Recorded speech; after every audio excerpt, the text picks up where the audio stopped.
Hello, and welcome to a very special episode of the MisanthroPod, episode 50, live. Wib should be joining us any fucking minute now. Hello. Hey! The gang's all here. Oh, Jesus. So yeah, we're doing this live, which is something we've not done before, and this is terrifying. It's incredibly terrifying. Oddly nerve-wracking. Okay, so I am your lovely host, Snipe, and as always, I'm joined by Wib. Say hello. Hello. And I'm also joined by Drummer Matt. Say hello. Hi. How are you guys doing today? I'm very well. How are you glad. guys? I was incredibly stressed until about a minute ago when I set everything off, and it's seeming to work. Because I've spent most of the day making sure this will function. It's seemingly okay. And hello to you guys. Hello to chat. We won't be able to, basically interact with you as heavily as we usually do on our streams, because we're also going to be uploading this just audio only to SoundCloud, and that's going to be really weird for a non-visual audience. Like, oh yes, that person's just posted a GIF. That's good. See, you feel me? Yeah. So yeah. So I guess we should mention up front something that has happened recently on the live stream front, because we want to say a massive, massive thank you to all of you, because as a lot of you know, we were recently doing a little fundraising thing to get funds to make a new PC for ourselves because it was dying, and we couldn't play like half the things on stream that we wanted to and you guys wanted to see. And we thought we were going to be doing it for months, and it turned out we were doing it for about 2 weeks, was it? Yeah, we lucked out because you guys are super generous and lovely, Yeah. and we managed to hit our target. So yeah, hopefully we'll have a new PC by the end of this month, and wow, yeah, it's pretty good. That's pretty great, and we are still completely overwhelmed by it. So thank you everyone for that. Yeah, I guess there's the one other big thing we did where we went and had a big nice day out. Ah, yes. That we should talk about. Yes, we'll do that. Yeah. We'll do that in a bit. Or maybe now. See, the thing is, this is a live podcast, so I can't just go, fuck yeah, can we leave that for a bit? Yeah. And not just look at that big list that you can see dead in front of you that tells you exactly the order that we're doing everything in. Which is called a set list, just to make us feel a bit more comfortable about doing something live. Also, there are instruments within reach. And we have good old Dutch courage as well. So everything is going well. I like how you were the one talking about this being a visual medium, and then you show something to the camera that the people listening to this in audio can't see. Okay, audio listeners, it was a gun. It was vodka. It was just because it's from Russia. Just because it was an AK-47 gun. Yeah. Okay, so the day that we had a nice day out. We had like a weird date we went on. Well, you guys went on a date. We went on a date. And then I came and third wheeled at the end there. Ruined the whole thing. Yeah, I came in and was like, we had a thing going. Yeah, and I cock-blocked you guys. I was like, hey, how about a trip to the Burger King, lads? Which was awesome. It was a pretty good Burger King. But yeah, so Matt and I went to go see Ready Player One. That movie based on that book, what everyone has talked about. And we both wanted to kind of go and see it for quite different reasons. Because... Yeah, I didn't realise it was a book until I saw the trailer. When they started showing the trailer, a year ago? Like, they started showing it really early. It was And I saw that and I was like, hang on, I think I have that book from like a loot crate, or because I did that for a while. And I was like, I think I have that book. That looks like something I might want to read. So then I read it, but I read it without knowing anything about it or knowing any of the internet's sort of love-hate thing that the internet has about it. I love to make fun Which is, of it. I mean, it's entirely justified both loving it and hating it, don't get me wrong. But because I hadn't seen any of that, I was like, oh, this is just quite a nice popcorny book. Now I look forward to the film. And then I spoke to you guys about it. And we were like, I was like, oh, it's a thing. Ringing the doom bell. Bring out your dead. Because the thing is, I did, because you lent me the book, and I read it, because I was curious. I went into it, and I tried to go into it with as much as an open mind as I can, considering that the first thing I heard about it was the story of Ernest Cline, the author, got a speeding ticket in his DeLorean. The DeLorean from the book, he's actually got that in real life. Okay. He's not a Gary Stu. To be fair, I have no anger about the guy for that. I'm just like, yeah, whatever. No, that's not the problem. Fine. It's that he got a speeding ticket, and he then tried to ask the cop to change the speed on it to be 88 miles per hour because he's the whole Ecto 88 thing. And I was like... Fucking rich people, man. I was like, wow, that's... That, and I didn't go out seeking that. That knowledge just fell into my lap, and that somewhat tainted my view of the book. A note was slipped underneath the door of our house. Ernest Cline. But the thing is, like, I read it. I read it, and fucking day. I really didn't like the excessive referencing and things. So I know some of it was necessary, but it was a bit ham-fisted quite a lot of the time, and there were certain elements that sort of turned me off it a bit. Especially like the attitude of the main character, Wade, or Parzival, whatever you want to call him. Wade Wilson. His relationship with Artemis, and how it's a bit predatory. A little bit. And he's kind of basically a dickhead, and it was like that stuff put me off. But the basic like treasure hunty element does make it kind of an engaging read while you're reading it, but because that's not what I'm thinking about when I think back to the book. I'm thinking about all those little instances that were... Then it just made me angrier and angrier over time. But then I started getting really curious about the movie because I wanted to know how many of those bits ended up in the movie and how they were going to film this damn thing, because like half the things in it I don't think are possible to put on film and be interesting. Like... Oh, yeah, one of the challenges, he just plays Joust, like, a lot. And no one wants to watch someone play Joust, I say, knowing that in the YouTube sidebar right now, just to mock us, there'll be something that says, 24-hour Joust marathon or something. Yeah. But yes, I was just really curious more than wanting to see it because I thought it was going to be good, but you had a bit more hope in your heart. And Yeah, I haven't ruined it for myself by reading about it, basically. by thinking but about it. not on purpose at all. Like, just completely accidentally managed to not didn't even think it was a thing that the internet would get excited about somehow. It's about video games, Matthew. Yeah, I know. Everyone loves video games. I know. But yeah, the movie in and of itself, I wouldn't bother going to see it, but I didn't. Yeah, you didn't bother to come. I stayed at home and painted my Warhammer. You did. That was such a better thing to do. Probably, yeah. But the thing is, even if the movie's not particularly good, compared to the book, it's a masterpiece. And I'm just going to jump in and say here, I quite enjoyed it, and I'm probably going to go see it again at some point. So, what, the movie or the book? Yeah. You're going to go see the I'll book probably go again. But only if you get a Burger King. Take some afterwards. popcorn, have a sort of just Don't buy popcorn from the actual cinema. Oh no! You buy popcorn in the shop first and put it in your coat pocket. What and you then have to do take is it you have to wear like parachute, in a packet, not loose in your coat pocket. Yeah, just like fist. Make sure it's not buttered if that's what you're going to do. Amateur mistake. Trust me, we've all been there. But yeah, I thought it was very enjoyable. It has issues, and it's nothing special compared to it's nothing arty or anything. But I thought it was quite a good action. Just yeah. That's what I mean. It's like it's a movie where I wouldn't tell anyone to go out of their way to see, but it's not like if I had sat down and had to watch it again, it would aggravate me. Okay. It's fine, and compared to the book, it's done a great job because basically they stripped out everything that was kind of crap about the book or wouldn't work in a movie. Yeah. So all of the like the way the book works is they have to find 3 keys which open 3 gates.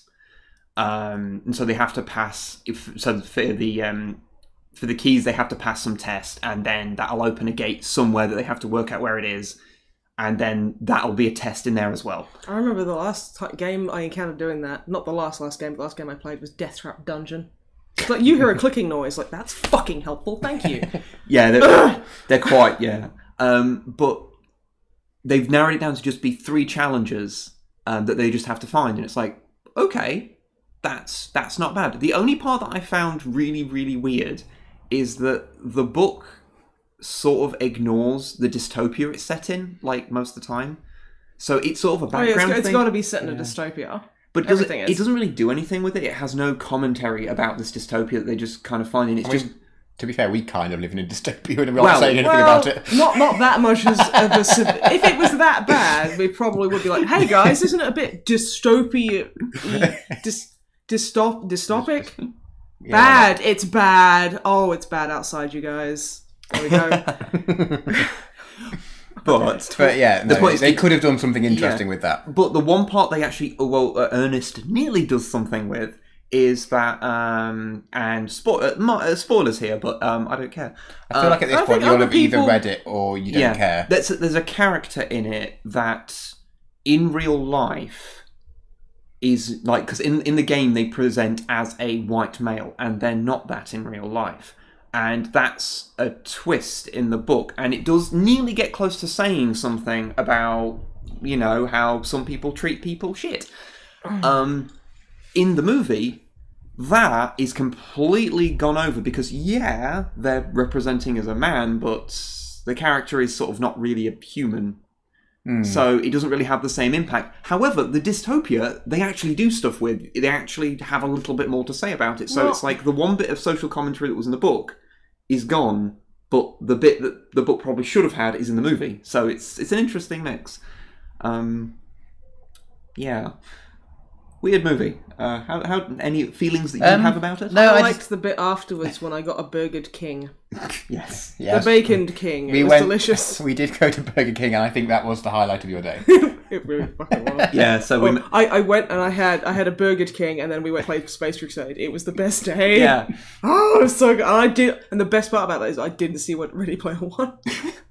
It's really not that bad. I don't care. It just doesn't interest me at all. I'm just ribbing on it because I think it's funny. Yeah, it is perfectly inoffensive. Yeah, that's why I don't like it. That's what I mean. It's like it's not something to go out your way to, but it's fine. Yeah, it's fine. But yeah, and then we went and went to the board game cafe that we've talked about a few times, and took Drum and Matt to play Space Crusade. And yeah, that was quite fun because we finally got to play it with 3 people, so it's a bit more of a representative experience. What? Yes, we did have Burger King first. Okay, I'm just going to say this. Welcome to the MisanthroPod, where we talk about the food Burger we ate, King. apparently. Oh yeah, let's talk about the food we've eaten, shall we? Okay, look, okay. Tell the people at home what burger you ate, and I want you to do this in one short sentence, and then we're not mentioning Burger King again. Or Burger King. Or the Burger King. Sorry, just hearing you say it and validate me is so fucking funny. I had a Bacon King. The Baconed King, if you will. It was the size of Drummer Matt's head, and it was delicious. Unlike Drummer Matt's head. And that was the Burger King. Okay, Yeah. you done? Got it out of your system? No? Okay. Well, don't mention it again. Yeah, okay. Okay, I will just mention one thing, because I just saw someone mention in the chat, asking if there was any Warhammer 40,000 references in Ready Player One. Didn't see any. Yeah, I didn't notice any. And we stayed right till the end, and we saw all of the rights that had been acquired, and I didn't notice Games Workshop in there. So we can talk. We haven't mentioned anything about the weird rights thing. Oh, Like, yeah. They had, at one point, they were getting a lift off like a spaceship, and I was like, oh, it's Firefly. Oh, wait, no, it's not. It just looks a little bit like that, but it's obviously not.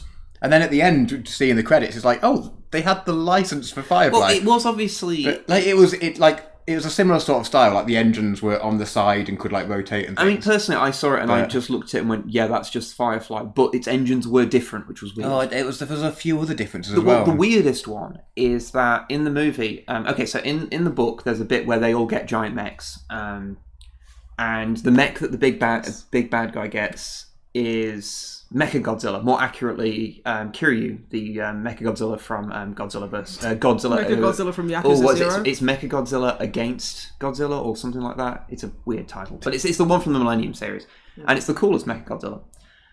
And that was explicitly stated in the book, and I went, they are never getting the rights to that. They are never ever getting the rights to that. In the movie, yes, he summons up Mechagodzilla. It's referred to as Mechagodzilla. Even on a UI, it's actually written down as Mechagodzilla. In the background, there is a remade version of the original Godzilla theme playing. So they got all the rights to that, but they didn't use a Mechagodzilla design. It's just a weird Zoid. I mean, it is a mechanical Godzilla. Yeah, sort of. But it's also not. It's just a dinosaur. It doesn't even have atomic breath. It breathes fire, which is the mistake that everyone makes. He does not breathe fire. Which is weird. It was like, why do you have that? And then they had the other one where they obviously couldn't get the rights to Ultraman. So the person who turns into Ultraman for 30 seconds, well, I think it's 3 minutes, he turns into Ultraman, instead turns into a Gundam. Which is fine, if they didn't get the rights, replace it, fine. But the fact it's 3 minutes is just in the back of my mind going, but the reason it's 3 minutes is because that's an Ultraman thing, because he can only turn into Ultraman for 3 minutes. That's just weird. You have Burger King still? You're not talking about Burger King. You can talk about the board game cafe we went to Oh, afterwards. you're talking about the board game king. But yeah, we are not paying much attention to the chat because, again, I think Hans pointed it out. Yes, it will be released later as audio only, so we're trying to make it as cohesive as possible. Yeah. Yes. But yeah, we went to the burger... No, that's not what I meant to say. We went to the board game cafe. It started with a B. I got confused. And we once again played Space Crusade, but this time played it with 3 people, and so got to experience it a little bit more in its natural habitat. More balanced, I'd say. Yeah, because apparently there's no balancing for how many players... Because we played it one-on-one, and it really I wasn't think very balanced. some missions have it, but we just played the first mission again because you hadn't played it and played it before, so... Blood Angels, Imperial Fists, because he's wearing yellow. You're Showing off his arm gams. You're pointing to people again, you need to say names. Okay, I played the Blood Angels, and Drummer Matt played the Imperial Fists, and he's also showing off his arm gams. Which is what he calls his biceps. Yes. Apparently. And Lib was the Xeno scum. Yeah, so I was playing the orcs / Chaos androids. and Chaos androids / Tyranids. Dreadnought! Long-nosed Dreadnought. Yeah. What was it? We decided that if you guys remember that meme where there's like someone's face and someone's dragged it across in like Photoshop, so it's elongated and distorted. And it's like, what the fuck did you just say to me? That's what those dreadnoughts look like. Yeah, like, the fuck you say to me? The little tiny face on the end. They're adorable. If you've not seen the Space Crusade dreadnoughts, go check them out. No, you're pronouncing it wrong. Dreadnought. That kid is so into it. Dreadnought. We're talking fuck about down. the old Space Crusade advert. If you haven't seen it, go look it up on YouTube. It's fantastic. It's about as much fun as the game, honestly. Which is not throwing the game under the bus. It's just basically making out just how amazing the advert is. Especially as a Dreadnought child. So, won't go too much because obviously we talked a lot about Space Crusade a couple of weeks ago. But just have to say that what I did to make it interesting was the little blips that I put down, I randomised them. So the Dreadnought could appear like it could have been the first thing or the last thing. And it appeared right next to Snipe relatively early on. It was like... Fuck you just said. Which I think it like murdered like 2 of your guys, and then your commander My character. commander, who I'd armed with a power glove, because it wasn't a power fist at this point, and a power sword, basically just rocked him up and Hadoukened the fuck out of the damn thing. One hit. Yeah, just like, one punch! It was more of a Shoryuken. Shoryuken. Yeah. And then I just went hee and ran all the way back to Exfil.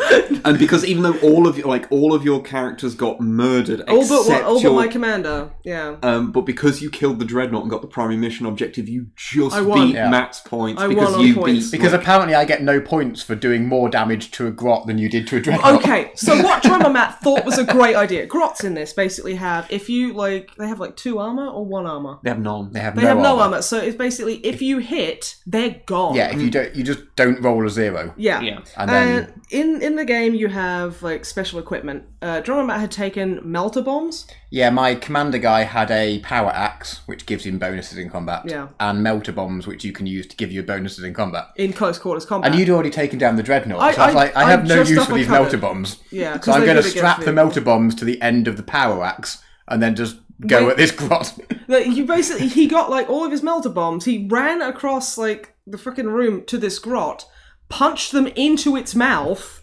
and did 9 damage. And let me tell you, that is fucking stupid levels of damage. A Grot requires 1 damage to kill. 1 damage. He wasted 8 points of damage, literally erasing that Grot from fucking And I feel like I history. deserve some bonus points. It was awesome. It was amazing because it was so stupid. Because this is back when Grots and Orcs weren't like fun. They were just green, murderers. Yeah.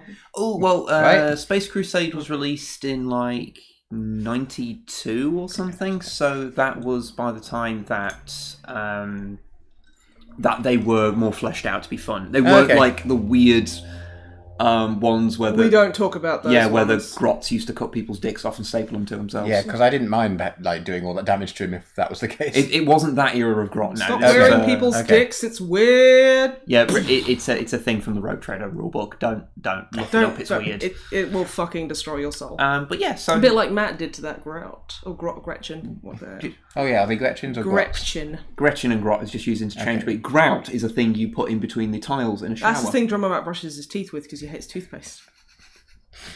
You're not denying it, are you? I mean, anyway. So yeah, that was really fun watching. I'm pretty sure the actual Space Crusade board caught fire because of how much damage you did to that poor fucking Gretchen. Oh, the one thing I would like to say, actually, just on a slightly adorable note, is halfway through playing it, one of the guys who like runs the cafe came over just purely to apologise because it turns out it's his copy of the game. It's his copy from when of the he game. was a kid. Yeah. So he came over to apologise for the atrocious kid painting on them. And we were like, dude, like everyone painted like that as a kid. It's fine, and you kept your copy, and now you're letting us play with it. Like that's great. But it was kind of adorable him coming over and apologising. Yeah, he was because like we played Space Hulk there, and that's his as well. And we're just like, we just want to come in and play all of your games. Yeah. But yeah, nice guy. Terrible painting skills when he was a kid. Unlike the rest of us, am I right? I think I just said to him, it's like, it's fine, just pretend it's Slaneshi. Oh, it was a Slaneshi Dreadnought. Because they like things being like wildly coloured. Well, to be fair, the Dreadnought, it's like its face is a bit dicky. It's a bit of a dicky face. Do you mean as in it literally is phallic? It's phallic. Okay. It is pretty phallic. phallic. It's got a little face on the end of it. It's like, I'm a Dreadnought Winky. It does actually kind of look like those those weird Strider Titan things that Slaanesh has in Epic. So that's probably the closest thing to those old Space Crusade Dreadnoughts. So you know, it could be Slaanesh-y. Yeah.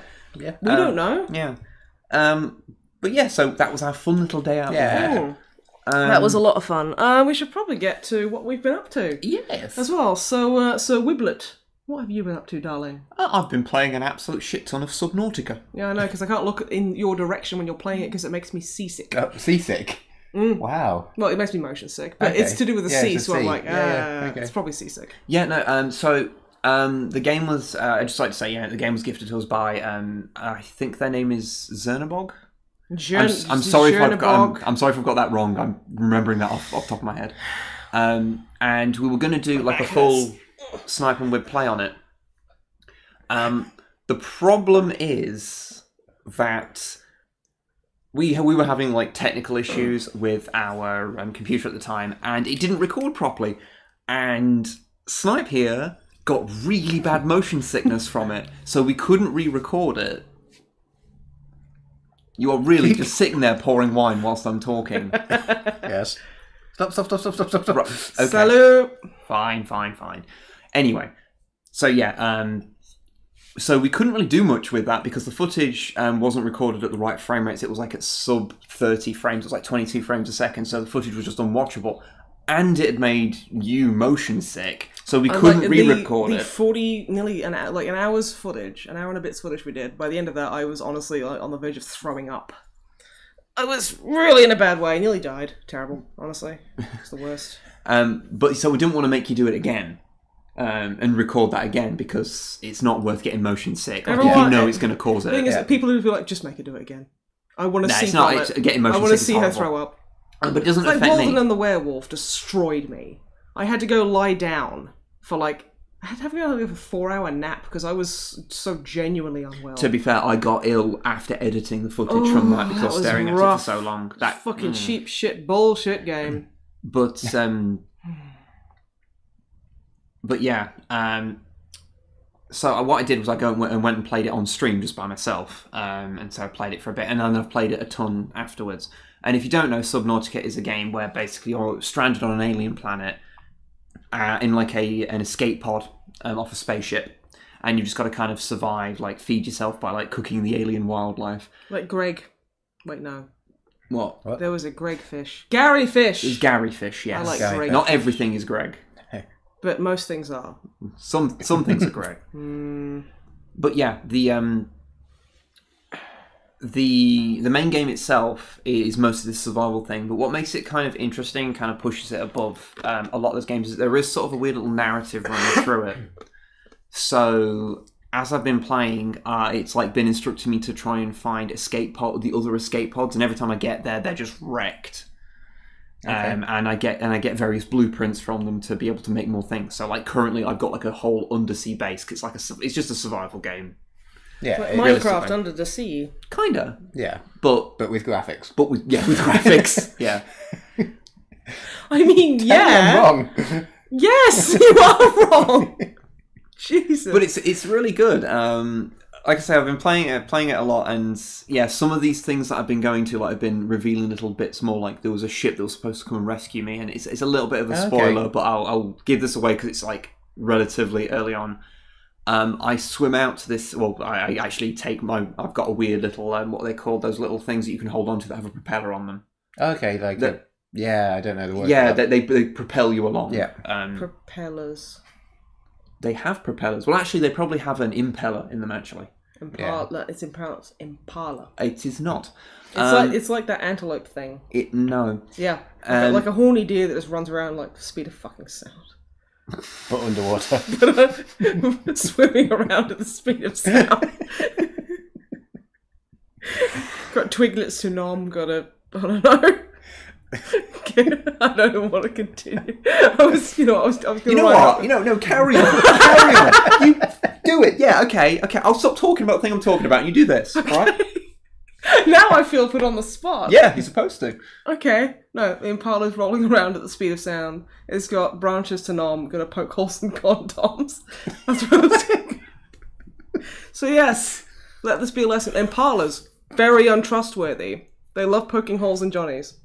Disgusting creatures. Cool. Okay. Also, entirely water-based. So in Subnautica, this story that happens, it's like took me to a place where I was supposed to be picked up by some friendlies who like their ship was going to come down and pick me up. That sounds like fake news. Basically, it was. Because I go there and I see this huge alien structure, and I'm like, "What's this?" Like it's really interesting because it basically says we're going to pick you up in a couple of days. So just survive until then. Out and it gives a big timer appears at the top of the screen. I think it was for 30 minutes in game time. Yeah. Okay. And so I was like, well... 3 days IOL. You sit there like, fuck, this is boring. And the impalas are out there in fucking droves. But I went out, so I went there, and I see this huge alien structure, and I'm like, what the fuck is this? Well, it's like, well, I timed it so I only have like about 2 or 3 minutes to wait for the thing to show up. So I'm like, all right, well, I'll go check that out afterwards because it's a survival game. I'm not going to get picked up. Like, that's not going to happen. And then as soon as the thing starts coming in and you actually see it, like, break atmosphere and come close to you, and then the whole huge alien structure starts turning towards it and then shifts down, and then it fires a huge cannon at it and just blows it out the sky, and you're just sitting there going, well, fuck, I guess. Cock block. And then you go inside the structure and you start finding out a little bit about what it's doing. I won't give that stuff away. And I've even had like there is a story in this. There is like a background story to it, which has sort of kept me wanting to go through because like the actual survival element of it, I've got myself to a point where like there's nothing I really have to do to survive. Really, it's just I go out, catch fish, and extract water and food from them. I've even got a knife now that actually cooks the fish when I stab them. What? Underwater? Yeah. It's a knife that has like flaming edges on it. You've engineered a mantis shrimp's fist. Basically. Which is pretty great, honestly. Okay. You can't be contained in aquariums. No, I cannot anymore. Not personally. No. That would be actually, weird. really interesting. When you build a thing underwater, like a structure, you have to take its actual structural integrity in mind. So you have to put bulkheads in like internally, because otherwise, I am more intrigued by this game. Otherwise, it'll start bursting holes and it'll fill it with water. Ah, cool. Okay. It's like that stuff's really cool. But yeah, the story is like this kind of subtle narrative running through it is what's kind of kept me coming back to it. For that thing, because even though the survival thing is not the deepest in the world, the fact that there is this other thing going on is just really cool. I don't know, it's just... I quite like it. Yeah, no, it sounds good. I've played a few of those survival games, but I tend to just get bored after a while. Especially if there's no story going on there. It's once you've reached like the end of a tech tree or whatever. Yeah. Exactly. Then you kind of get a little bored because you've sort of done what the game is, and especially once you've got yourself to be like completely self-sufficient. Yeah. At least in Minecraft, there's the whole thing of like, well, now I'm going to build the most enormous diamond cock I can or something. And you can always build a bigger diamond cock. Yeah. So. Because if you talking about Subnautica. No, Minecraft. Oh yeah, diamond dicks everywhere. Yep. You zoned out a bit there, didn't you? Well, yeah, survival game. The only one I really like is like the Long Dark, which is very good. Which is very good. And I'm like, Subnautica, I'm angry at because it made me feel really ill. Well, you literally can't play it. I can't play it, so I'm like... Well, some people were saying when I was streaming it, they were saying, you know, I'm sorry, I've got to leave. Like, even watching the stream is making me feel sick. So I mean, Snipe isn't there or anything. Yeah, I mean, what's the point? That's fair. That's it, you heard it here first. That is honestly very fair.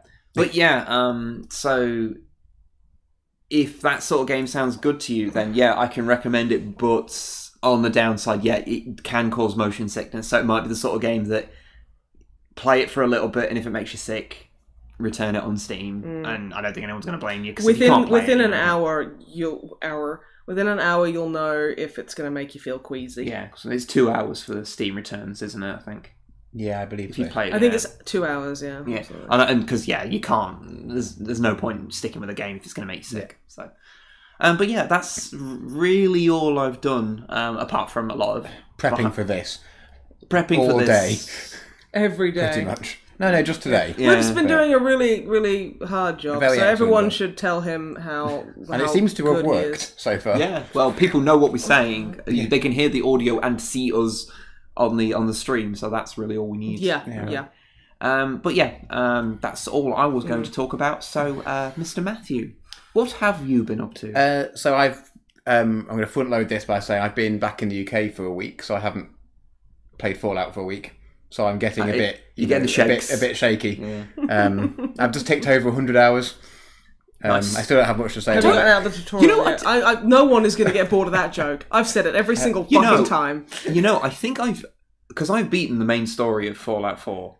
I don't think I played it for 100 hours. I think I played it for about 70. Yeah, but did you go towards the story? Yes. Well, I mean, no, I am vaguely plodding along in the story. I'm making some progress, which I'm not going to. There you go.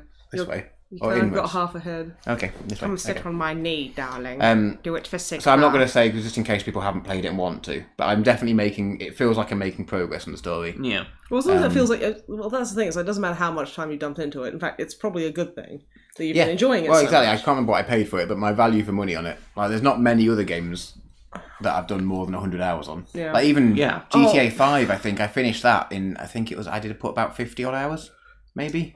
I was talking to Ash yesterday, and he said that he's played with Dragon Age Inquisition. He's cocked up 2,000 hours. That is That's why they're never available to play fucking D&D. It's not because they have a kid. It's because of the fucking Dragon Age. Ash, you have a problem. Oh my! I care about you.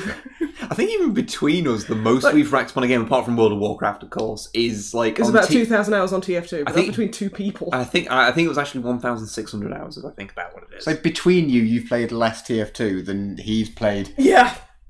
Okay. Yeah. Fair enough. I mean, I'm so glad that he enjoys it. I'm completely I think this is probably 100 hours or so. It's probably my most played game. That's pretty crazy. But no, sorry, I didn't mean to. It's not very long. But I'm playing it, which counts as a gamer, right? Yes. I'm welcome here. You are welcome here. None of this gatekeeping shit. You're welcome here. We love you. But apart from that, what else have you been doing? So since I've been here, I mean, apart from going on days out with you guys, I've been. Don't make it sound so horrible. Apart from you guys. I mean, having to deal taking with up my time. Yeah. Meaning I don't have to go to the cinema by myself, which would have been better, apparently. Really? No. Oh, okay. Cinema's always good with people. Yeah, no, this is true. It's everyone else in the cinema that's the problem. Can be. But so I've been spending the last week filling in bits of gaps of time. I've got a couple of little games that I've had on my. You say? Yeah, filling in gaps. Tight gaps. I thought Ruth didn't come with you. No, that's different context here. Oh my. So I've been playing a couple of lighter games that can run on my laptop. So I played through Limbo. Ooh, what do you think to Limbo? Yeah, I played the demo a couple of weeks ago when I was looking for something, because I wanted something vaguely light-hearted to play. Light-hearted is not the right word at all. No! Something that I could get through in a few hours without distracting me, because I tried to play... what did I try and start? Blood Dragon, I spoke about last time. Yeah. But I was like, this is too, not similar to Fallout, but it's a similar sort of open world, explore this, do this stuff. I was like, I can't be dealing with two of these at once. Yeah. So I wanted something that was going to be completely separate. I shouldn't have said light-hearted. It's not a light-hearted game. Limbo is the opposite of that. It's a very oppressive game. It is, yeah. Fantastically designed game. Yeah, but only if you think it is. It doesn't really... I really like it because it doesn't tell you any story. If you you kind of project a lot of things with the storytelling and whatnot. I happen to think it's just a kid who's dead. Okay. And is just kind of making his way through basically the afterlife or limbo because of the name. And or maybe he's just in a coma, and that's just because no one knows what happens when you're in a coma. So yeah, he's just having horrible fever dreams in a coma or something. Well, I mean, equally, if it wasn't called Limbo, it could just be, a weird dark world where there is big spiders. Like Australia. Yeah. Weird world where... Yeah, okay, Australia with big spiders. It's like and violent people who want to hurt you for no reason. That's pretty much... Come on. That's what I'm saying. So if it wasn't called Limbo, it could just be... Australia. I don't know, I really like it. I finished 2.5 hours or so. I think it's a really nice length, actually. Yeah. I think any longer it would have just been... It wouldn't have needed it. How did you feel about the last, half an hour of the game where it gets very physics puzzly? I thought it was fine. It is quite different to the rest of the game, so it does sort of jump a bit. It's not bad, but it's just not as strong as the early parts. But it's not like I say, not bad, just not. The first bit, it's it's puzzles, but it's there's only a few things to do, and then you know you kind of to do one or the other first, and you can work it out pretty quickly, and it's quite intuitive. Well, so I quite liked it towards the end, rather than just rushing through it, like getting stuck on something for a few minutes. Yeah. So I thought if you just run all the way through it without getting stuck on anything, because it's so intuitive towards the start. Oh yeah, it doesn't tell you what the buttons are, but it's just like, it's just, there is only movement and action, and that's it. I will say I really did like how the puzzles are. They're not moon logic. Well, they're not that moon logic-y. They do kind of make sense. Yeah. As soon as you work one out, you're just obviously. like, okay, that makes complete logical sense. But yeah, it had just enough of a sort of difficulty increase towards the end when it moved to the physics puzzles that I thought it actually added quite a lot to it, rather than just sort of flying through it. Yeah, like I say, it's a very, very good game, and I think it lasts exactly as long as it needs to. And it has a free demo. Like, I played a demo like a couple of weeks ago, right? I was about starting to say, like, when I was looking for a game to play.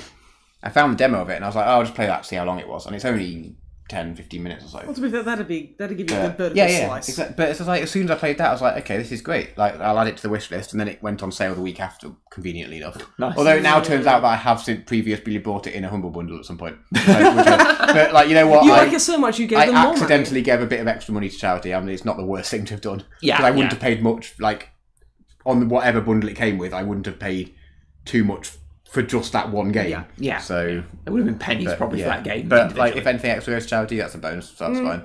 Yeah. Yeah. Really enjoyed it. It was good. It is a good game. I think we can all recommend it. Yeah, and it's only like £6.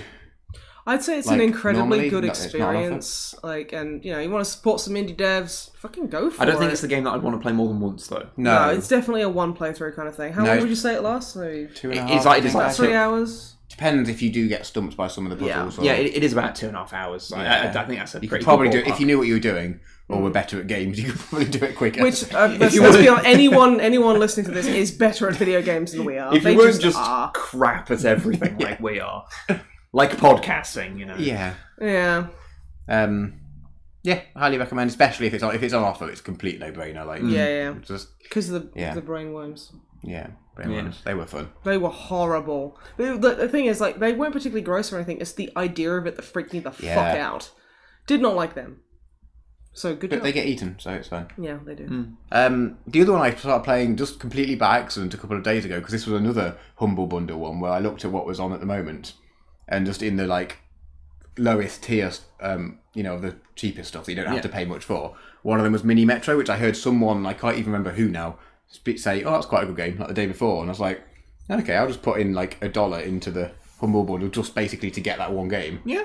And if I like it, I can come back and put more into the Humble Bundle to like get the rest of the stuff, just to say, okay, thanks, I've had... Mini Metro is a good game. It's my sort of game. Simple. You showed it me the other day, and I was like, I think I'm going to have to go get that. Literally, like, on the laptop, it started rising. Because of all of the that was just the laptop fans heating up because it's trying to play a game. To be fair. It turns into a hovercraft, basically.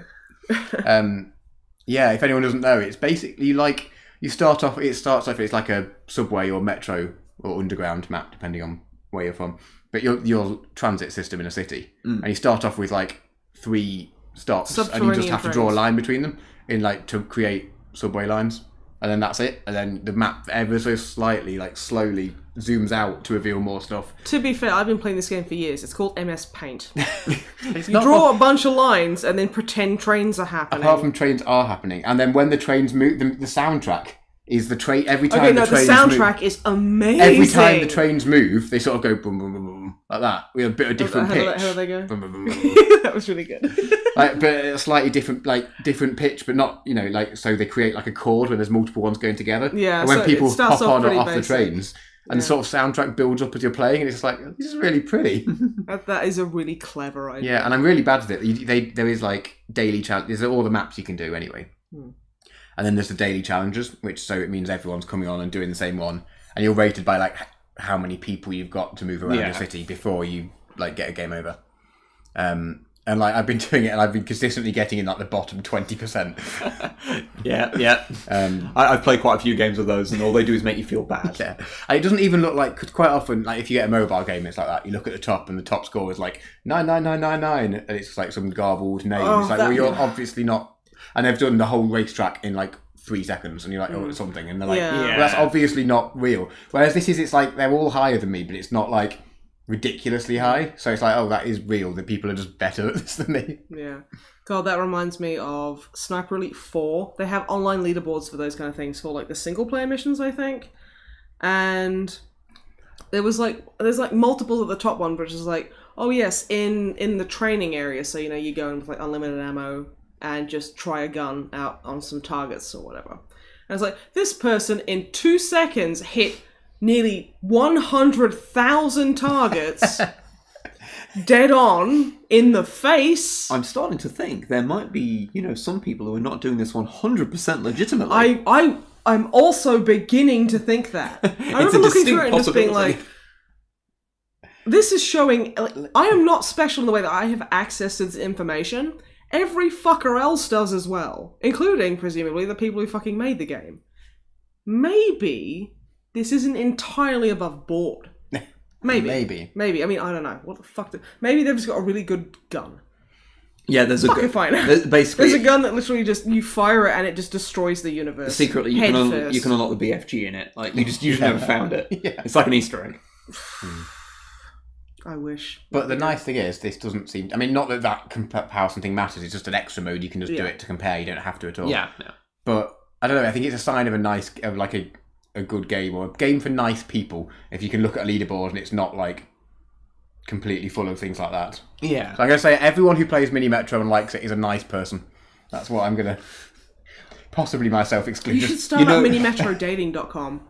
I mean, it would just be nice. Yeah, that sounds like a great idea. Or just Mini Metro, I think people meetups. who like trains is already probably a dating site. And I like trains. Memes, that's what you get here on the MisanthroPod. Mom,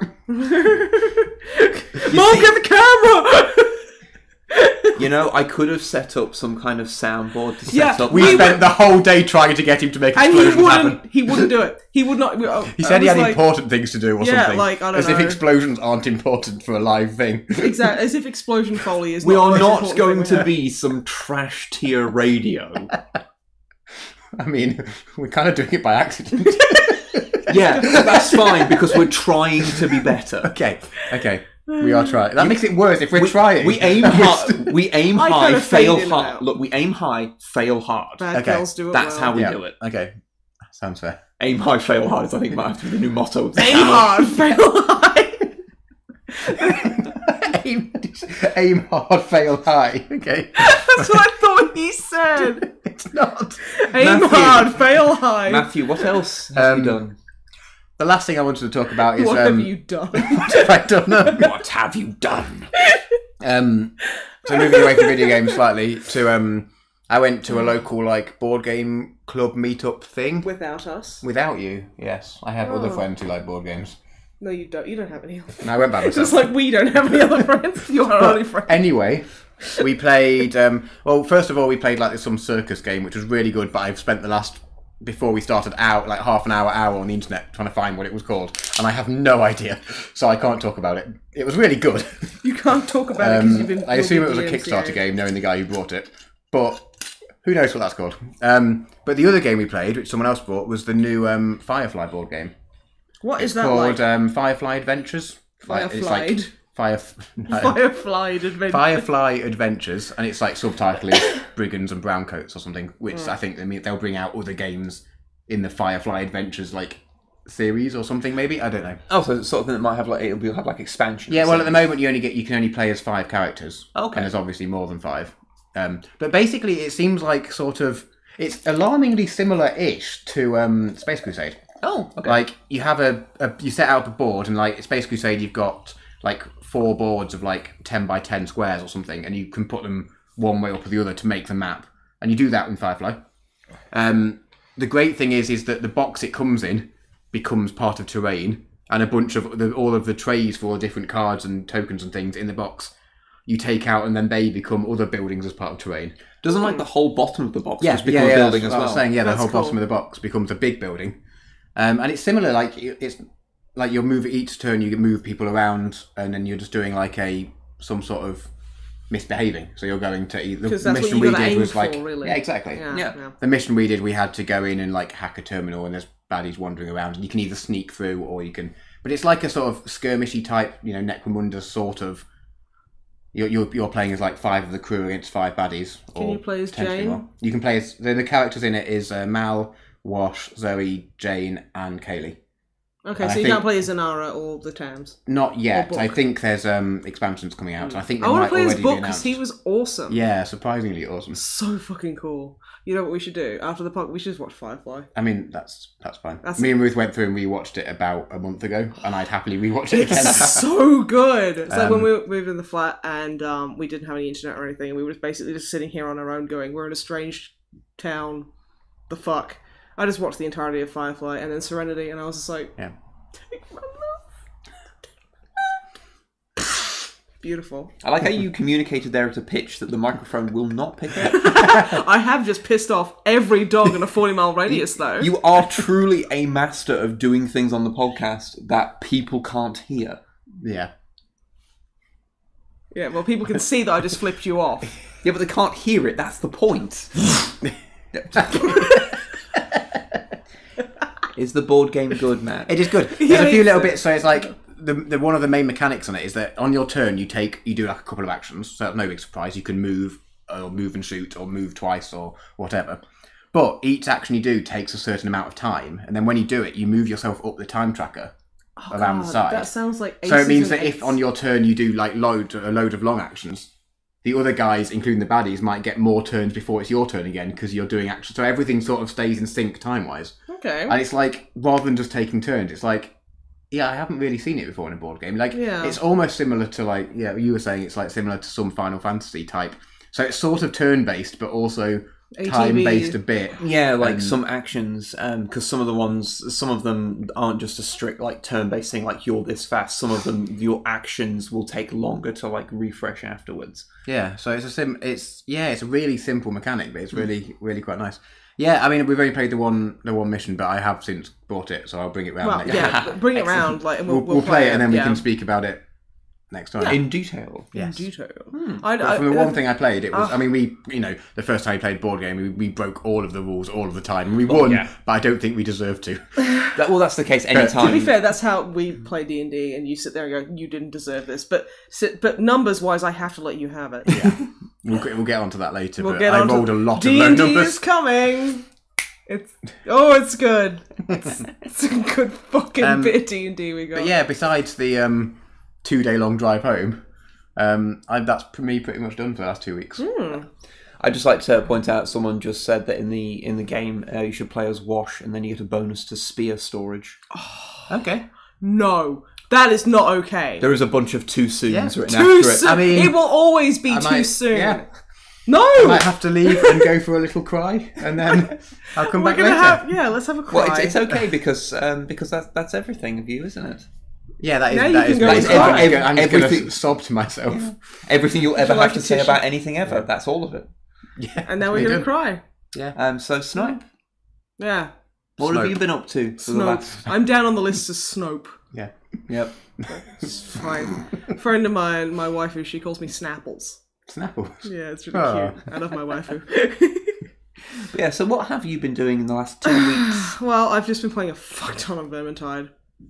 To everyone's surprise, am I right? Yeah, I didn't mention that because that's what I've been doing every time I've not been playing Subnautica. So Every time I've been on the computer, I've either been writing or playing Vermintide 2. And when I haven't been playing Vermintide 2, I've been painting my army. you have I've actually. been painting my army again. I finally Yay. got the motivation back to paint my army and my darling boys, my space puppers. You have exactly 4 finished models now. How long have I been playing Warhammer 40k? About 7 years. About 7 fucking years. I mean, 3 more, and if you can do 3 more this year, that'll be 7 in 7. Yeah. No, because I'll do that. In fairness, And that would be horrible because I'm like, I can only do 3 a year now. I can only do one. I can only finish 1 fucking model a year.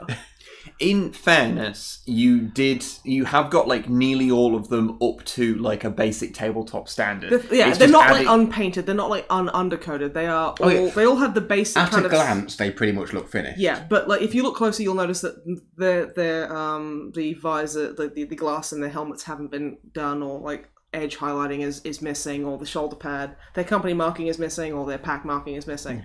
But I mean, if you keep going at the pace you've been going, I've been tearing through my boys. I finished my Venerable Dreadnought, my Venerable Space Wolves Dreadnought. I have finished my other Venerable Dreadnought. I've finished my Black Reach Dreadnought. I like my Dreadnoughts. There's Dreadnoughts. They're very beautiful boys. I love them. I finished two Grey Hunters. I actually just bought you the old metal Bjorn the Felt-Handed as well. Yeah, I've got another Dreadnought to paint. Now I'm going to get the new Bjorn and magnetize the fuck out of him, so he can either be Bjorn or he can be like the other Venerable, not the one we shall not speak of, not that Dreadnought, because that's not canon. It's fucking stupid. And I hate it. The one with the face. The one with the face. What's his name? Murder something? Murdered King. Murderfang, isn't it? the Murdered King. His name is Murderfang. Murderfang, and it's dumb. I mean, he sounds cool.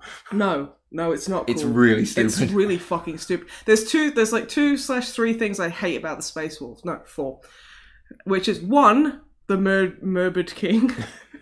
Murderfang. William Murderfang. I hate that guy. Is he actually called William? No. He could have been. I don't know. No, I was like William Murderface, but I called him William Murderfang from Metalocalypse. Ah, that's okay. But yeah, I hate that. And I hate Grimnar's fucking puppy chariot. Yeah, Santa Sleigh. Santa Sleigh, which is so dumb. I don't mind it so much, but it is very I mean, for silly. Christmas themed games, it might be fine. I'm not. No. Mount some of the old Rogue Trader Christmas Marines on it. Oh god, you guys are fucking not helping you at all. You can green stuff in with like Santa hat. Yeah, totally. Logan Grimnar, ho ho ho, it's me, binches. Ho ho ho, I have a demon axe. Ho ho ho, that's probably fine. But yeah, and the colour scheme, because a couple of people got a bit confused about my models, because I used a pre-heresy wolf colour, which is Eshin Grey now, I think. Yeah, it's on the darker end of the pre-heresy. Yeah, it used to be Adeptus Battle Grey, which is what I painted everything as. So yeah, it's on the darker end, and I use like, they're not a pre-heresy wolf army though. I just like the color scheme, and then they also use Grimnar's like the company marking before he was the big old daddy wolf. Who was the Great Wolf? No, Daddy Wolf. Okay, it's Daddy Wolf. I'm a Space Wolf player. Wib isn't. He doesn't know these things. I don't get know. angry at him for not knowing. I only know my orcs, really. Yeah. And Space Wolves are within fantasy, and you know all fantasy. I know. I wrote most of fantasy. Which is why you know about Space Wolves. Exactly. Because I wrote them into fantasy, and then went, no, I'll just put them in 40k. Because I mean, I also came up with... I didn't write 40k, I came up with the basic concept of 40k. This is a callback to the last podcast, by the way, in case you haven't listened to that. I'm sorry as well. No, you're not. I'm not Not sorry. necessarily just for that, Just but in mostly general. for that right now. Just in general, all the time, we're sorry. Yeah. But yeah, so like people have been like, oh yeah, finish painting your fucking car Sharidans, and I'm like, got good news and bad news, mate. 1, they're finished, and 2, I never had any to begin with. But yeah, no, I've been really powering through. Like, I have a Metal Canis Wolfborn, and I stopped painting him because I started getting really demoralized, because with metal models especially, when you finish painting them, you'll hold them and move them around, and then you'll wear all the fucking paint off. And I'm just like, I get so fed up, I just put him down and left him on the shelf for like 2 years. Especially when because he's quite a heavy metal model as well. So he's not as heavy as Dreadsock. Yeah, but you can't necessarily hold him just by the base, because you feel like he's going to tear himself off the base by doing that, because he's so heavy. Yeah, okay. Yeah. But no, I've been really powering through that, and finishing an actual few models. I've been flocking my bases and finishing my bases. And snowing them. Valhallan blizzarding my bases. I think that need a noise. What? Snowing them. Mm-hmm. That's the onomatopoeia for... Wait, no. Fuck it, whatever. That's the... Anyway, so yeah, on my bases, that I'm going to be doing a showing off my army video soon enough. After I might get back in shot. Stop looking as if you're about to fucking strangle me. It's bad. But yeah, so yeah, like someone's just said... Like, Rise of DI has just said, yeah, just varnish that. It's like, I'm going to, the moment they're finished, I'm varnishing them so hard, it's going to add an extra inch onto the fucking model. I am not taking any chances. And then he'll look like a snow globe and fit in with your Christmas theme, Army. Yeah. So it's it's not a Christmas thing! Fenris, the Christmas world. It's snowing. Probably. So does that equate Christmas to you? I've got a bunch of grots. You can have those as elves. Yes. I want this to be a thing now. Okay, I am so like angry at you guys, but I also kind of really want to do that, and that's not okay. That's actively ruined my life. What else have I been up to? If you listen closely, you can hear Tactica's face hitting a desk. Oh, Tactica. We're sorry. Sorry, Michael. But yeah, I have also, and this is nothing to do with video games, I've been watching Riverdale. Those who follow me at Snipe the Sorrow on Twitter will probably notice that I tweeted one tweet that it probably didn't even show you about a week ago going, okay, I need to ask, is Riverdale a parody? Now, Riverdale, for the uninitiated and blissfully ignorant, let me tell you, is basically a grim, dark reinterpretation of Archie comics. Which is not a thing that the world needed or asked for, No. but it's what it's got. So it's grim darchy. See, I don't really know much about... I'm just glossing over that. Yeah, don't acknowledge it. I don't really know... In my head, Archie is like the American version, but less edgy than the Beano. No. No, it's kind of like these... Because it's just a comic that like kids got, sickly, and that's sweet what we got the teen Beano high in school the UK. comics. So in my head, it's not. No, it's... Yeah, as I know said nothing. there, they're like teenage drama, romance and stuff. They're kind of very milquetoast, kind of inoffensive. And Yeah, then it's that's just kind of why I like, assumed it was suddenly, one of them's a gang member, and they take drugs called Jingle Jangle! Is this the comic or the show? This is a show. Oh, okay. The show is so dreadful. Honestly, the opening is really weird. So, brief scene setting. They're all supposed to be 17-year-olds in high school in the town of Riverdale, which is where the Archie comics take place. And it's not very good in the way that it's supposed... It starts off after the end of the summer holidays, and Betty lives next door to Archie, and she just watches him get undressed in the morning. That's okay. Not fine. And then, because there's a guy called Kevin who's the gay member of the group, without being tokenist, you know. And he's the show certainly is. Yeah, he's like, ooh, Archie got shredded. And I'm just sitting there going, okay, that's... I mean, he literally just has abs. That's it. He doesn't even have a head. He's just got abs. Stop. You've got to stick on the topic rather than making your own better versions of this fucking terrible show. They're staring at this eldritch abomination through the window, going, damn, Archie got shredded and is now only a sentient six-pack. What the heck? Also, I want to say for the record, Archie looks like a 47-year-old man. Yeah, but these shows where they were 17-year-olds, they're never played by anyone who's... But the guy remotely... is 20. But he looks like he's 40. He's got he's got a 5 o'clock shadow. He's shredded as fuck with his weird, six-pack shreddies. And it's just strange. And Betty's like, ooh, I'm in love with Archie. Because... Six-pack. Because he's literally a sentient six-pack with eyebrows. All his eyebrows are pretty amazing. If you've got muscles, it doesn't matter if you've got a personality. Who's been telling you this? Because it absolutely fucking does. You're right. Yep. Okay, so... And the story is basically about a Cheryl. I don't know much about the original Archie comics, just enough to know that this ain't them. Okay. And there's a girl called Cheryl and her brother Jason, and it starts off with, Jason's been murdered. He got shot in the head, and he's dead now. And Cheryl's like, my twin, who was pretty good. Wink, wink. It kind of insinuates that they're a little bit too close, but then it kind of immediately just goes, I can't be asked. Oh, so it's sort of insinuating maybe something slightly incestuous. There's a couple of characters that are like, oh, you're just upset that your brother's dead because of that dick. Oh, well, I'm paraphrasing. It's nowhere near that well written.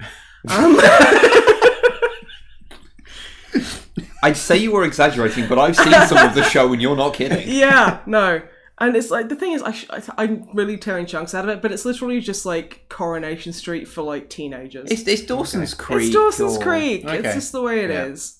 So you're not the target audience. I am definitely not the target audience, but like it keeps going. This is a 95% match for you on Netflix. Do you want to watch it? And I'm like, always bullshit. It really is. You've watched a bunch of stupid shit. Here, have some more It's not even that. It's like, shit. you watched like a really good movie. Do you want to watch not another teen movie? Like, no. You watched The Punisher. Do you want to watch, I don't know, movie 43? Like, No, never. No. I've watched movie 43. I saw it in the cinema.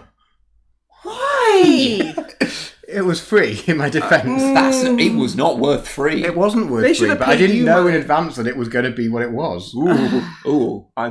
I'm sorry. You have my sympathy, man. Because not many people, towards the start when it came out, it hadn't particularly come out that it was what it was. It's not good if anyone's not seen it. Yeah, that's what it is. What it is bad. What it is just shit. But not like entertaining bad or anything. Yeah, movie 43 is basically, I think it's different in every country, but in the EU, or Europe at least, what it was a couple of teenagers trying to watch the most offensive video, or the most shocking video online, and they're going through like little bits of videos, and it's basically just a skit. It's an anthology movie of different stories. So they kind of go through, and they've got all these like name actors like Hugh Jackman, Halle Berry. Do you know how they got them? Entrapment. Yeah, tricking them. Yeah, tricking them. They basically years and years ago sort of would say to them like offhand somewhere like, oh hey, would you like to be in this movie, just a little part where you'll do this, and they'll go yeah sure, and then they'll hold them to that, and they waited for years to get some of those scenes shot.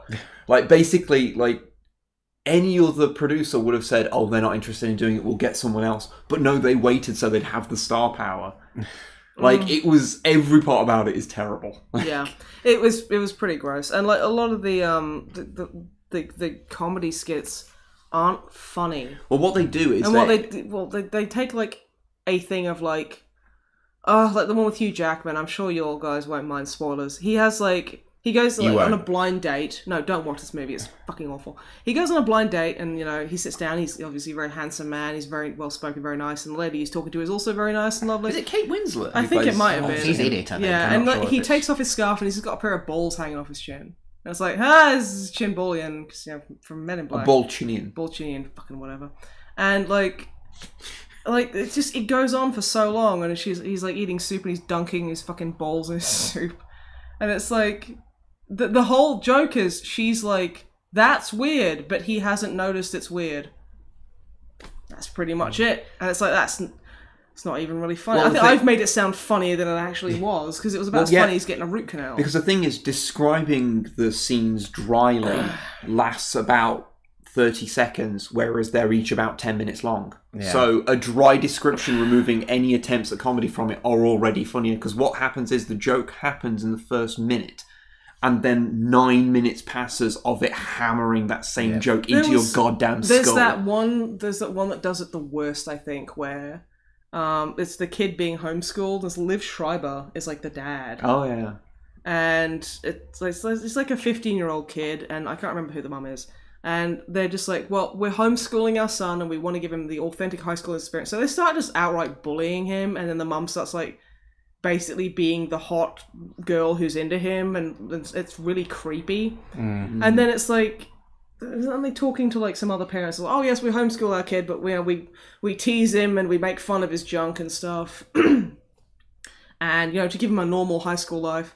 And it's like, oh look, here's Timmy now, and he's like, hi everyone, and he's like, seems normal. I'm like, okay, that could be funny. He comes out seeming really normal and like, well-adjusted. Just going to the cinema, and they're like, oh yeah, no, this homeschooling's doing well. He's like, oh absolutely. He's like, and he pulls like this doll, and he's like, I'm just going with my girlfriend. Yeah, it's like, okay, the joke is that he's adjusted, that he's very well adjusted. That's comedy. The fact that, hey, his parents have been abusing him, and it's fucked with his head. And he's affected by it. He's like, knee slapper, that one. That's the thing, isn't it? Like, and that goes on for like 10 minutes. When you sit there and you sitting there and shouting at the TV, like explaining the concept of comedy to them, it's like, it's supposed to be a turnabout of expectations. Someone is abused and ends up kind of messed up by that. That's is kind not of a joke. That's just the way it works. Someone has that awful stuff happen to them, but comes out perfectly fine at the end of it. That's a turnaround of expectations. It's not a funny joke, but it's at least a joke. Yeah. But I don't think we should give it any more credit. No, don't. We should stop talking It's because fucking terrible. if we keep talking, people might watch it just out of intrigue. And don't. Definitely watch Riverdale instead because it's so bad it can actually be kind of funny.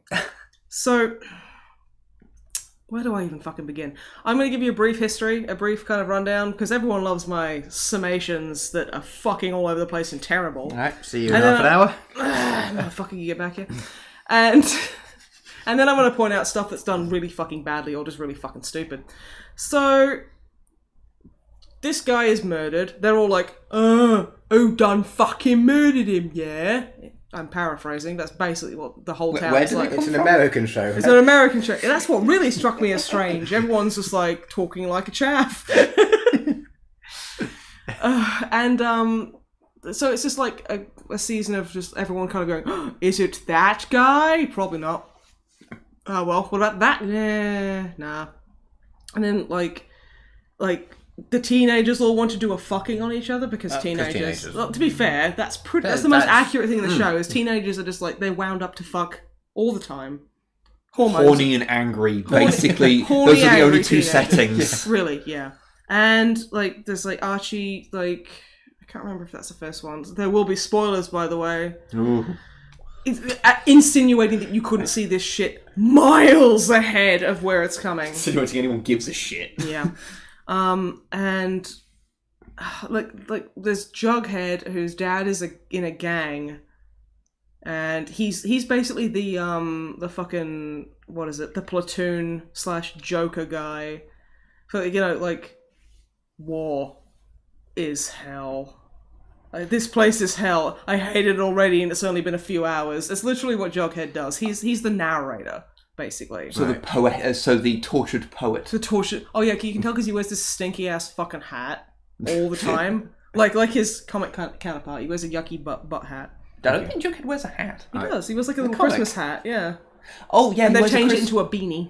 Oh yeah, he does wear a Christmas hat. Yeah. I kind of just like all year round. He has a dog called Hot Dog because he's a fucking moron, and I want to kick him in the soul. No, that's quite a good name for a dog. Yeah, but it's not even his dog in the fucking show. It's a gang dog. This dog is in a gang. That's part of the initiation into the gang. Is like, this is the tier of this challenge to enter for like membership into. They call it like the Serpent Gang, but I've inwardly called them the Cobra Clits. Because it's an Oglaf comic. Because they're like, oh yeah, join my gang, the Cobra Clits. That's a stupid name. You should be called the Pussy Gang. And I was like, no, that's dumb. I like my name. And yeah, it's a whole thing. Oglaf's great. Oglaf's great. Yeah. Not safe for work though. Oh no. Oh no. So it's like his dad's in the Serpents in the fucking Cobra Clits, and he's like, I'm so tortured. My dad's in the Cobra Clits. It's really bad, you guys. I'm gonna write about Jason's murder. Because that's the only fucking thing happening right now. And I've got phone. It's about 25 minutes till CBB starts. Not paraphrase. That's actually from the show. It's fucking beautiful.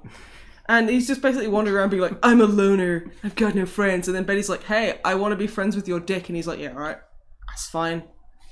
That'll be right. And she stops lusting after Archie, and Veronica comes in and is like, hey, my dad's being done for embezzlement and fraud. Can we be friends? And everyone's like, yeah, right. That's fine. Yeah, seems legit. Yeah, seems legit. That's fine. And they just keep going around going, who killed Jason? And his sister's like, someone killed my twin brother. That makes me sad. I'm gonna wear next to nothing and be a 17-year-old girl and show off all my body. And it makes me pretty uncomfortable because she's probably like 10 years older than I am. Do you want to know the worst part? It exists. Well, yeah. But the sexualization of 17-year-olds. There's a lot of it. Yeah. It's really bad, actually. Like, there's another plot point I remember. But like, it's. I mean, I don't want to say it's fine here, but it's less bad here because the age of consent and stuff is 16. But isn't it 18 in America? In a lot of places in America, it's 18. So there's all these 17-year-olds just being oogled, and it's a bit creepy. In America, it's more creepy. Where it was made, it's more creepy. Yeah, but no. The really creepy thing is Archie's having an affair with his music teacher. Right. They're just fucking. Okay. And it's like, I'm sitting there going, okay, she is a predator. She is disgusting. Doesn't that make her literally a criminal? That makes her literally a criminal. Like, legally speaking. Morally, it's abhorrent, but also legally, it's very illegal. And it's like set up as this like forbidden romance fucking thing. And then like the parents find out and are rightfully horrified, and they go in and they're like, we're gonna tell on you and get you done for being a massive paedophile. And she's like, oh shit, you're right, I'm a massive paedophile, but don't tell on me, I can't get done again. And they're like, and like Archie's like, just go, Mrs. fucking Grundy or whatever her name is, like, just go. It's okay, I'll never forget you. And she's like, thank you, Archie. And it's played up as this massively sad thing. It's like, she's sleeping with a child. Like, she's a teacher, she's abusing her place of trust, and it's made out as if it's this really sad, bittersweet party. And it's like, no, she's disgusting. Someone should report her. Like yesterday. Yeah. And it's like, you know, think about the other way around. How fucking horrified everyone would be if it was played up as like a romance. It's like, but no, I love her. And it's like, you're 17, she's like 1 billion years old, or however how old you have to be a teacher. I To think be it's fair, at 20. To be fair, the problem in TV, yeah, probably. like TV leads to this really surreal thing. I think it is worse in American TV than British TV, but it's present everywhere. Where if you're underage, you're played by actors that are overage, so it makes them look younger. But everyone above that age is played by people younger than the character because there's this obsession with making everyone look young. Especially if you're a woman, From- because you don't get hired if To you're be over fair, 25. Yeah, I think the oldest, because Luke, I'm sitting back because my back hurts. Luke Perry is in it as Archie's dad. Careful now. And honestly, he's really fun. And what's his name? Skeet Ulrich. The guy who played Billy Loomis from Scream is in it as like Jughead's dad. Skeet Ulrich, if that's his name, that's amazing. Great name. I think that's his name. But yeah, those guys are the best. And also Daddy Sheriff. Okay, let me explain why he's Daddy Sheriff, okay? They, like, in the second season, there's a sheriff and they... Wait, but hang on, you up to this, there's a second season and you're watching it. I watched the entirety of Breaking Bad and hated literally every fucking second of it. He played Duke Nukem Forever. Yeah, okay, fine, carry on. Yeah, no, I know who I'm talking to, it's fine. We make bad choices. Yeah. Very bad choices. And I'm watching this while I'm painting, so occasionally I'll be painting like a purity seal and I'll look up and go, that's fucking stupid! And just carry on. So you know. But yeah, they find out who killed him, which turned out, spoilers, turned out to be Cheryl's dad, because he was dealing in Jingle Jangle. Is Jingle Jangle actually? That's the actual fucking... And you know what they are? They're sherbet sticks. Yes. This is a drug. This is a drug. Yes, apparently it stays into your system for 3 days, so you're basically high for 3 days after you take it, and it's so crazy addictive. Also, you know, there's another thing that really pisses me off about this show is the fact that these are 17-year-olds that are taking place about 2017, 2018 times. They're referencing movies I didn't even grow up with. Like, there's a part where Archie's like, because in the second season, Archie's dad gets shot, and he's like, I'll protect you, Dad. I'm gonna stay up all night with a baseball bat and stare at the door and protect you, because I've got fucking nothing to do. I don't know what wanking is yet, so I've got nothing to occupy my hands. I mean, I guess I'm extrapolating here. And he like, Jughead comes in, and he goes to swing for him. He's like, oh, Jughead, it's you. I was just protecting my dad. And Jughead's like, dude, you went all Nightmare on Elm Street Dream Warriors on me. And it's like, you mean he fell asleep, got magician powers, electrocuted you, or gave you a drug overdose in your dream, killing you in real life?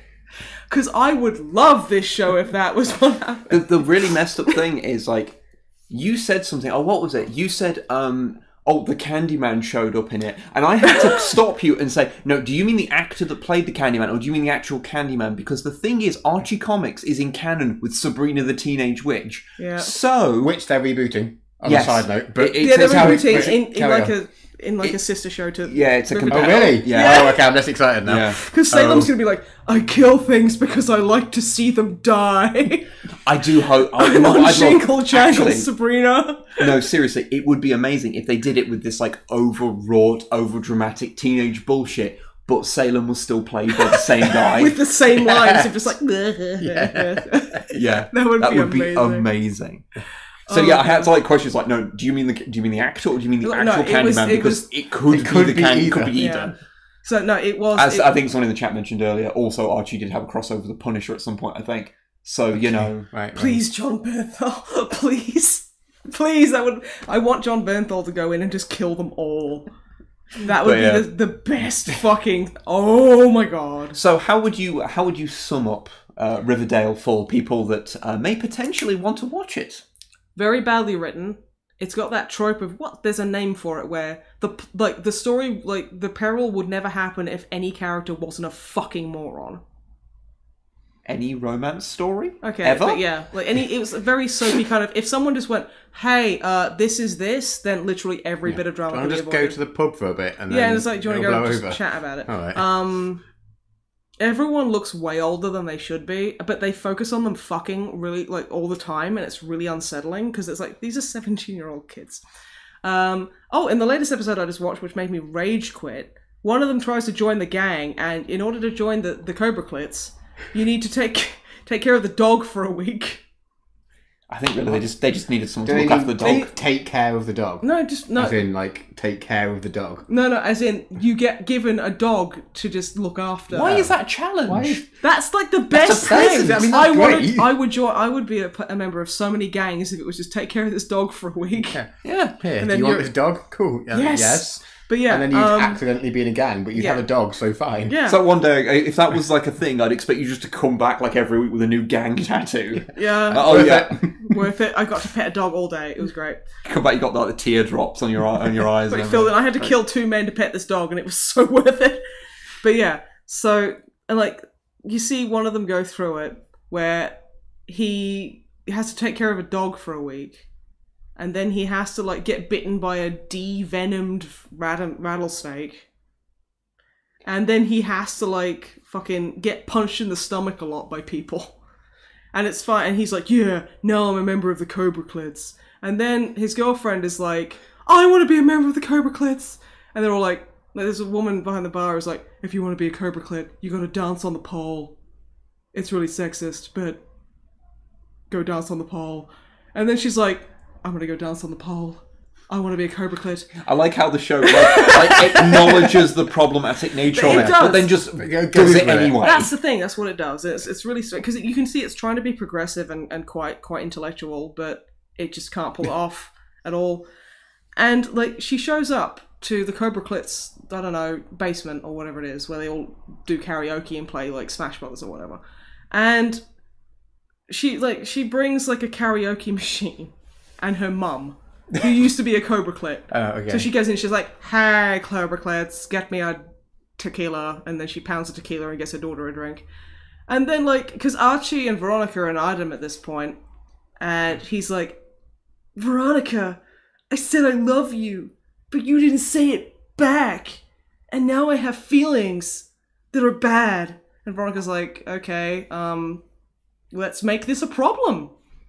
And then it becomes a big problem, and then they sing Mad World together, because that's supposed to be a representation of their emotional torment. It's really cringy. That's another, I will go back to that. And then, like, Veronica storms off halfway through, because she's like, this song is sad. And Archie's like, Veronica, no, I love you. And just storms off stage, leaving the karaoke to play unceremoniously in this biker gang's private bar. And then then this girl who wants to be a Cobra Clit walks up and she's like, I've been wearing lingerie underneath my clothes, and starts doing a striptease. Yeah. She's 17. Why not? I mean, she starts just stripping off in front of an it. emotional moment, and what you need next is underage, like, nudity. Yeah, so she starts presumably not actual nudity. No, it's not. She literally just like she's like looking at her boyfriend going, oh yeah, Mad World, so crazy, Donnie Darko. Ah.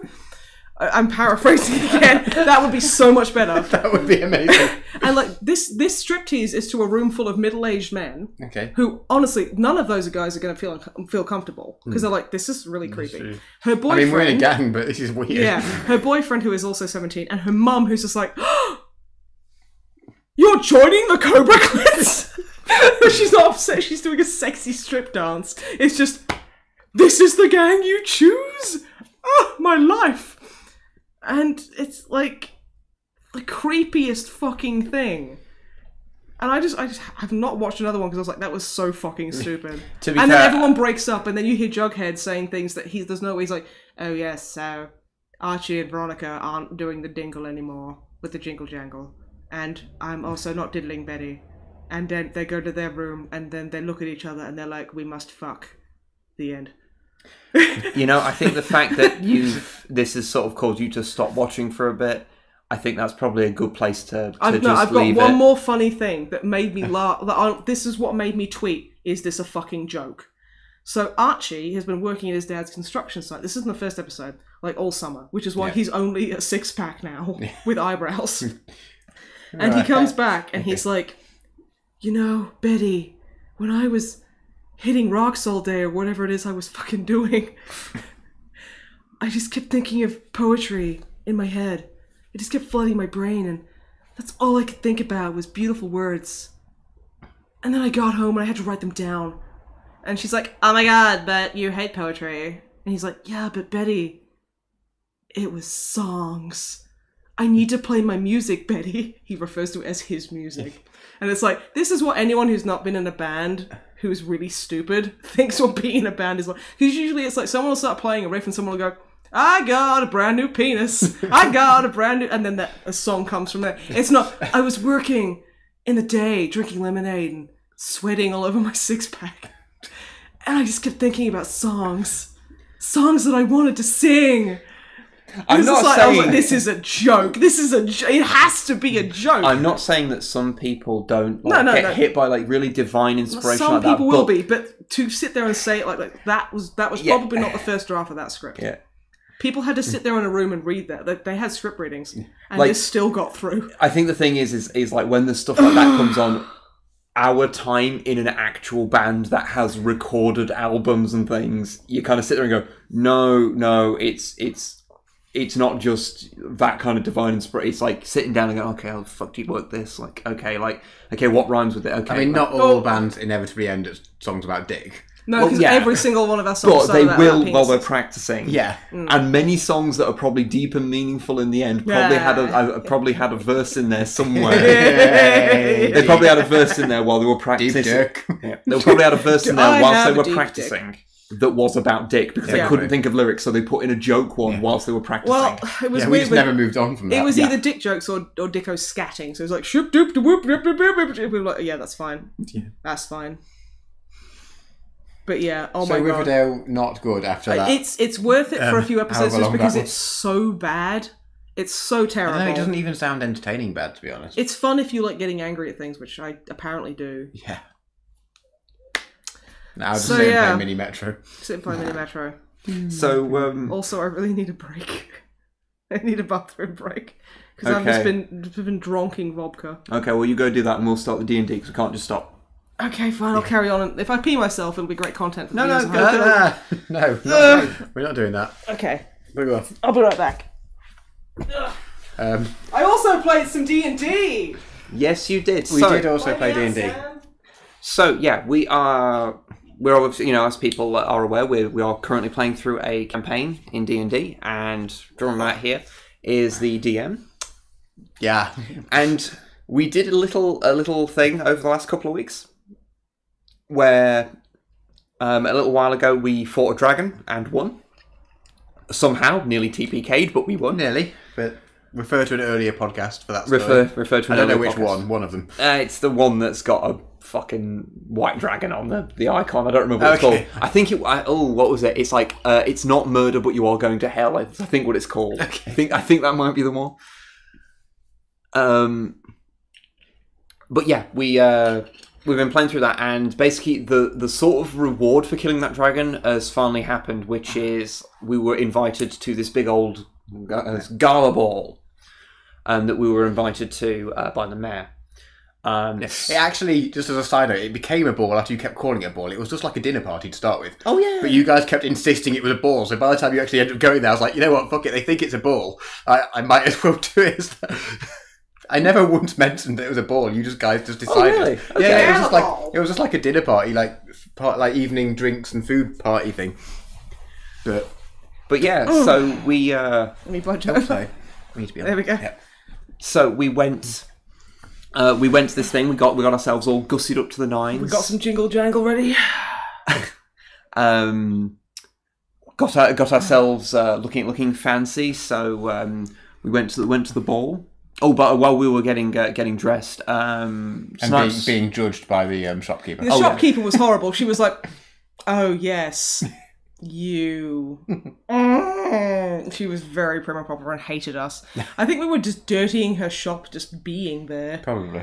She probably had everything we went near like just burned after we left. She burned everything. But Snipes' character Nathan managed to roll a nat 20 for getting dressed. I'm a swart motherfucker. That's apparently a thing. I rolled, because Jerome was like, okay, none of you really know how to wear fancy clothes, so roll for it. And I rolled a nat 20 and I was like, I stumbled dick first into this costume. I want to know what would happen if we'd had like a catastrophic fail. You probably would have put a bow tie on your head and be like, that's alright. I'll do. Yeah, that'll do. So we went to the dinner cum ball. I was saying when you were gone, it was. So no, it was just dinner cum ball. Like we went to two very different parties. Kind of wish I got an invite to that one, honestly. But no, it wasn't supposed to be a ball. We just kept calling it that. You guys just decided, and I was like, okay, you know what? That's canon now. Fine. Fine, yeah. See, let's be the change you want to see. But anyway, so we went to the ball. The gal ball. And we got taken to a side room where the head of the guard, Benane, his name. Very quickly get my book here. Your notes, your D&D notes. D&D notes. So we went to the ball, got taken to one side, and they were like, we need to, take your weapons off you and stuff. Because it makes the normies freaky. They don't like it watching people just rock up in armor and fucking with like implements of death around them. So maybe you should take those off.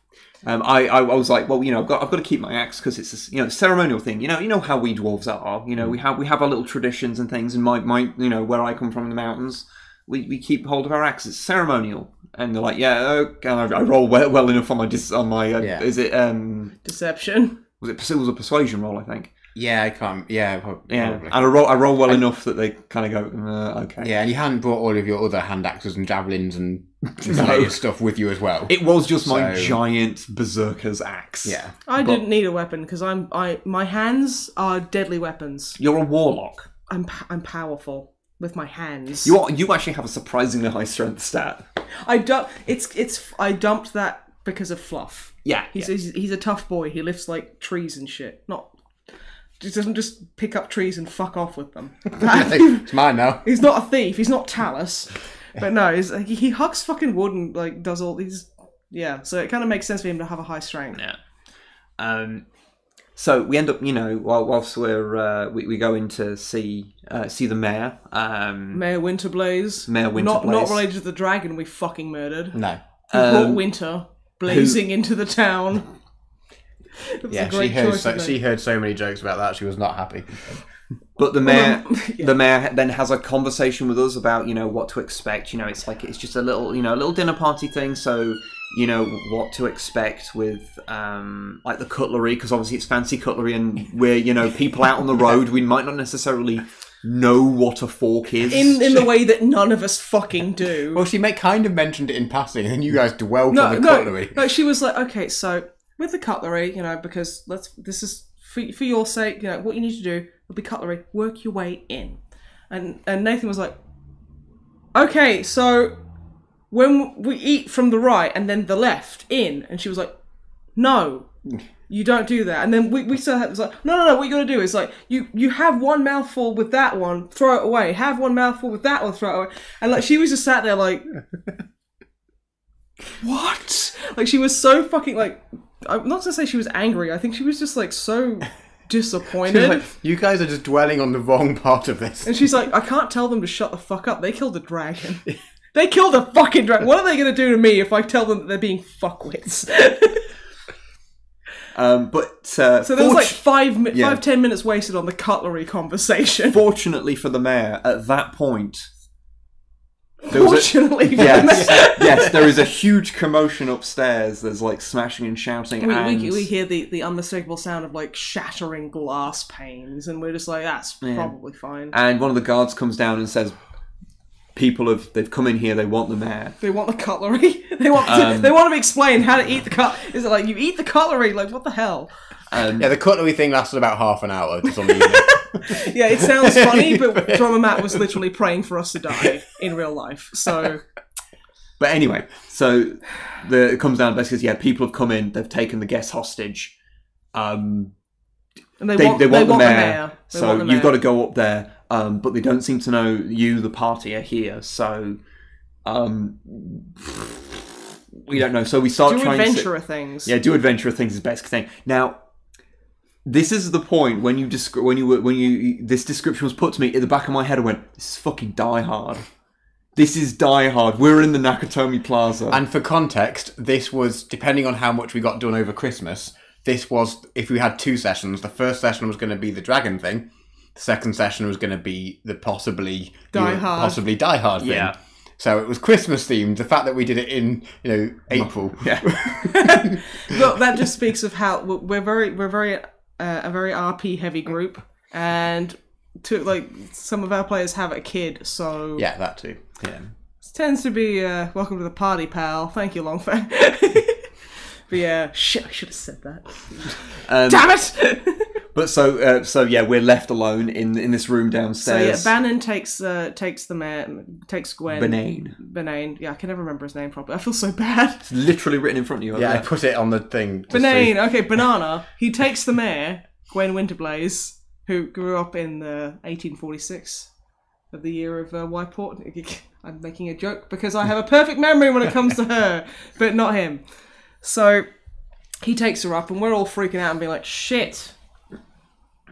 Okay, Talus, our rogue, she managed to store some knives on her, daggers on herself, but she doesn't have a rapier with her. And Sora, who just refused to dress up, she was like, she put a bow on her head and went, this'll do. I'm a fucking wizard. She's wearing wizard robes, so... Yeah, so she's already looking pretty fancy. And she's got a stick with her, because who the fuck is going to take a Dragonborn stick away? That's fair. Especially from Sora, yeah. who doesn't understand social cues and ends up frightening the shit out of everyone. And I'm just like, I don't need one because my fists are registered as lethal weapons. Also, you're a warlock who can rend time and space. I can't rend time and space. I can just burn I can burn people's souls out, which is also nearly as It's cool. more horrifying, to be honest. Well, maybe people shouldn't be dicks, and I wouldn't have to. That's my defense, and I'm sticking to it. And then we have John Boy, who's just being an angry fucking dwarf with his axe. He's like, I'm going to take my axe. I want to put my kissing on it. Anyway, I'm not wrong with kissing, am I? So we try and figure out what to do, and if I remember rightly, we start hearing someone walking past. Yeah. So I hide behind where the door opens. Like, we put out the fire in the room, put out all the candles so it's dark in the room, and everyone hides. It's not like pitch black, but it's like it's twilight, so it's going to be difficult to see. It's dark enough. Yeah, coming from the light hallway. Coming from the light hallway into the darkened room, it's like, even though it's not pitch black, it would be difficult for your eyes. Yeah. Wait for your eyes to adjust. So the first guy kind of comes in, because I think one of us knocks something off the table or something, to get his attention. Yeah. Talus just picks up a candelabra and goes. She really loves doing this. Again, think audio. Yeah. Okay, yeah. Shut the fuck up. She picks up a candelabra and drops it fuck the police. Like she's a born rebel. It was the best fucking thing. And someone comes in trying to figure out what was going on. Like an exclamation mark appears above his head, and he's sort of like, "Ooh!" So as soon as he comes into the room, I kind of close the door behind him, and then run and then kind of try and beat him to death with my axe. And you do. Not quite managing it one thing, but Talus leaps across the table and stabs him and finishes him off before. And then too much catches him, and then we stash him in the fireplace. We play human Tetris. They're still that fire is gone. It's still very, very hot, smoldering, and kind of almost on fire. Well, it's a good thing he was dead then. Otherwise, that would have been really mean. Yeah. So we stash him in there, and what I do is, because I have Mask of Many Faces? I think it's Mask, which means I can imitate somebody's shape. I can make myself look like them. Cast disguise self. Yeah. Not shelf. I disguise the shelf. Disguising the shelf is a different thing. It's very or disguising yourself as a shelf. Yes. Yeah. It's like nobody expects the shelf. For anyone who wants to know the technical stuff. Yes, desized shelf. Desized shelf. Disguise. Yeah. Self. Anyway. Desized shelf is what I cast. That's a spell I have. It's fantastic. And So I disguise as the guard you guys brutally murdered and I had nothing to do with because I'm a good person with a soul. And I'm like, what I'll do is I'll go out and I'll patrol the floor we're on because that guy was just doing rounds, presumably. So we go out. Meanwhile, Talus she has an ability where she can, if she knows her target, she can, through walls and stuff, telepathically communicate with them. So she's talking to the mayor being like, how many bad guys can you see? And she's like, well, I can see 5. But I'm pretty sure there was like a few more that went out into patrolling. So we're like, okay, so there's at least 1 down out of probably 9+. So we should have really written them on our wrist and crossed them out. But no one had mentioned the Die Hard. I guess you thought it, but you hadn't mentioned it at that point. I waited until that session had ended before mentioning it because I didn't want to because I was pretty sure that was what you were doing and I didn't want to ruin it whilst it was still kind of like. Sorry, I've just seen Longfang in chat say Snipe used polymorphine, which is the story of Mother Gullet who vored some kid in a kidnap. It's a 40k Rogue Trader thing. But yeah. No, it's not Rogue Trader. Oh shit, no? It's present canon. Present canon, oh my god, that's even worse. Mother Gullet just comes from an old novel and it was mentioned in the 3rd edition Assassin's book. Anyway. But polymorphine is still in it. Yeah. So I disguise as the guard and I go about my quote-unquote patrol. And I'm just wandering around, I'm scanning every area and Talus is continually talking to me because I have awakened mind. So if I can see a person, I can telepathically communicate with them. But with Talus's telepathy, I can't remember what it's called. It's the message. It's like she can message a person without seeing them, and they can basically give a sentence back. So she's like, anything? And I'm like, no, it's fucking empty. I can hear movement upstairs, and I clear the thing. And just as I'm going back to the room, there's another guard that comes up. He comes down from the stairs. And he's like, hey mate, you see anything? And I was like, I just shook my head and kind of shrugged. I was like, because I know that I can't disguise my voice. And Dromat pointed at me and went, smart. Because he would have fucking got me. I know him. He would have been like, oh yes, the guy, upon noticing that your voice is vastly different from his friend Ferdinand's, he throws a sword at you and kills your entire... Gareth.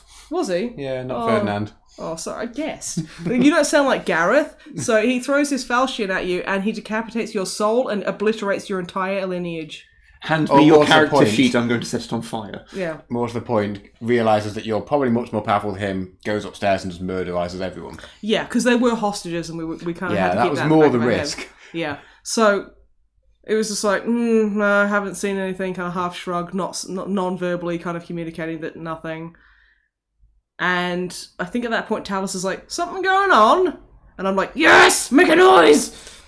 So in your head. In my head, I'm like, I'm screaming in my head. Yeah. And so Talus drops another like candlestick or something. And I'm like, psst, to the guy. Yeah, the guy doesn't hear it. He turns around and starts walking off. Yeah, he doesn't hear it. And I'm like, fuck's sake. So I'm like, psst. And he turns around and he's like, what? And I motion to the door, to where the party is waiting to murder him. I'm like, basically gesturing like, in there, kind of thing. And I messaged, Talus messaged me to ask me what's going on, and I tell her, I'm going to be the first through the door. Don't fucking kill me. The bad guy's behind me. So we go in, I'm looking around, pretending that I don't know that 3 people I continually kill other people with are in there. Johnny shuts the door, and about cuts his fucking head off, and catches him just before he hits the ground. We stash him in the fireplace as well. It's a weird...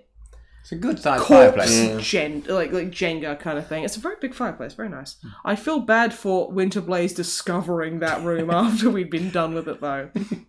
You did worse things with the kitchen. Yeah. So there were many worse things going on in that kitchen, let me tell you. So after that, you went round the whole of this. I cleared the floor. The ground floor, checking if there was anyone around, and there wasn't anyone there. So we went down into the basement because... There's a dumbwaiter in there. We were like, oh, could we have a ho ho ho, now I'm a dwarf. Now I have an axe, I guess. Because kind of thing. Basically, there was a running kind of thing, which was that because we'd seen dumbwaiters in the place, of the possibly fitting my character, who's a dwarf, in there, but to get him in there, to have him naked and greased up. Yeah, This because became- his armor, because he's a barbarian, his armor is basically the same regardless of what armor he wears. So he could be naked and still have a better armor class than most of us. I have to wear like quite heavy armor to get any better than I am basically naked. So yeah, if he just strips off, he's literally the same as like he's got better armor than me in my leather armor. Yeah, or in my mask, my armor of shadows or whatever it is. But before even attempting to grease up, we go down into the basement That's a great sentence, because isn't it? Yeah, you came to this party with the intent to grease up. I will grease up. it's not a proper party unless someone is greased up and trying to ascend floors. Yeah, it gets so much better. So Gentle viewers. So because we'd had a bunch of people walk past and they weren't on the ground floor, we knew that they must be down in the basement if they'd walked past and we hadn't heard them go upstairs or anything. Or that was a fair assumption. Yeah. So we go down. I grabbed Talus and basically she's my prisoner. And if anyone's going to ask what I was doing with a prisoner away from the main hostages, I'm going to be like, well, I'm going to go do kissing on her because these guys are twats already. It's really gross, but it was like that. It was funny you got to sort of going to grab Talus's arm, especially because the whole time I grab her and she goes ooh, and I'm like, don't do that, don't do that. You're making it weird. I'm like, it was just you I apologising. roughly shake her around. She's like, oh Nathan. I'm like, don't, fucking don't tell. Like we're like telepathically arguing because she's like, oh yes, daddy, and I'm like, fucking cut that shit out. That's making me so uncomfortable. Get down the fucking stairs, Talus. I swear to God, I'll kick you down them. So we go down to the basement, and I'm clearing, and I'm kind of like, what the rhythm we settled into, no pun intended, was if I'm going to look in a door, I roll perception first, then I roll stealth for how gently I open the door. So we hear some movement behind a door, and I'm like, Talus, okay, hang out. I roll like a really high perception and I roll like a nat 20 stealth and I peer in and I see two guys. There's like a wall of bars. Like, like jail cell bars. Basically, just a wall of those and they are like trying to pick the lock and onto the door. And I close the door again and I tell her what's going on and we're like, okay, we should probably check the rest of the doors because those guys are so busy. We'll see if there's anyone else knocking around and see what we can do. We go to the kitchen, there's a couple of corpses in there already, and we're like, okay, it's completely clear. We clear the rest of the floor. There's basically linen, some records.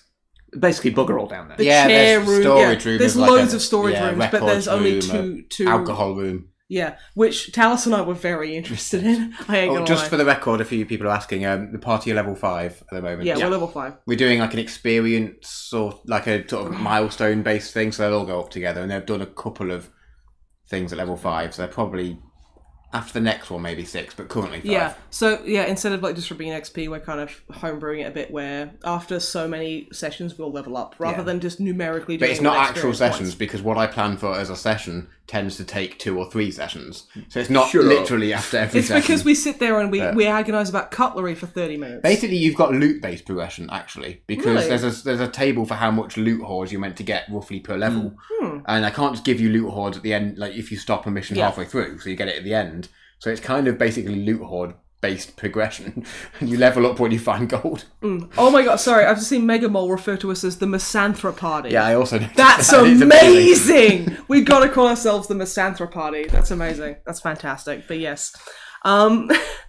So Talus, I settled Talus in the kitchen. At this point, she messages Johnny and Sora, who are still in the murdery fireplace room. And they come down, because you guys were already on the stairs, actually. Yeah, we'd sort of seconded ourselves in the stairway down into this bottom area. Yeah, so we were like, okay, this room is fine, come on down to the kitchen, which was further down than the bars, the room with the bars in it, where we could tell by that point, because we rolled perception pretty well, that they'd given up on lockpicking and just started fucking sawing the bars, because they were so bad at it, and we were like, that's fair. So they come down, I think you massively botched your stealth check. Yeah. And Well, I run out. No.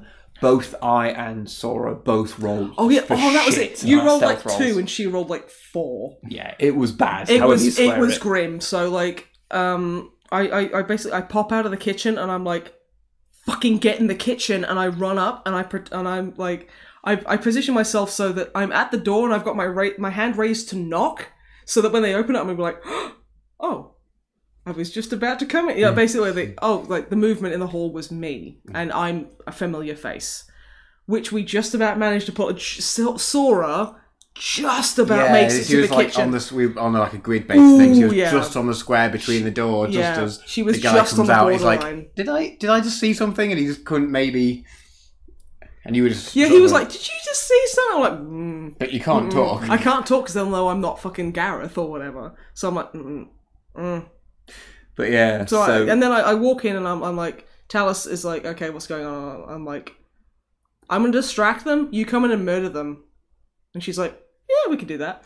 So I go to the other end of the room facing the door, and I'm propped up against it. I'm just kind of like watching, and this guy fucking goes like, tried to pick the lock. It was a bastard.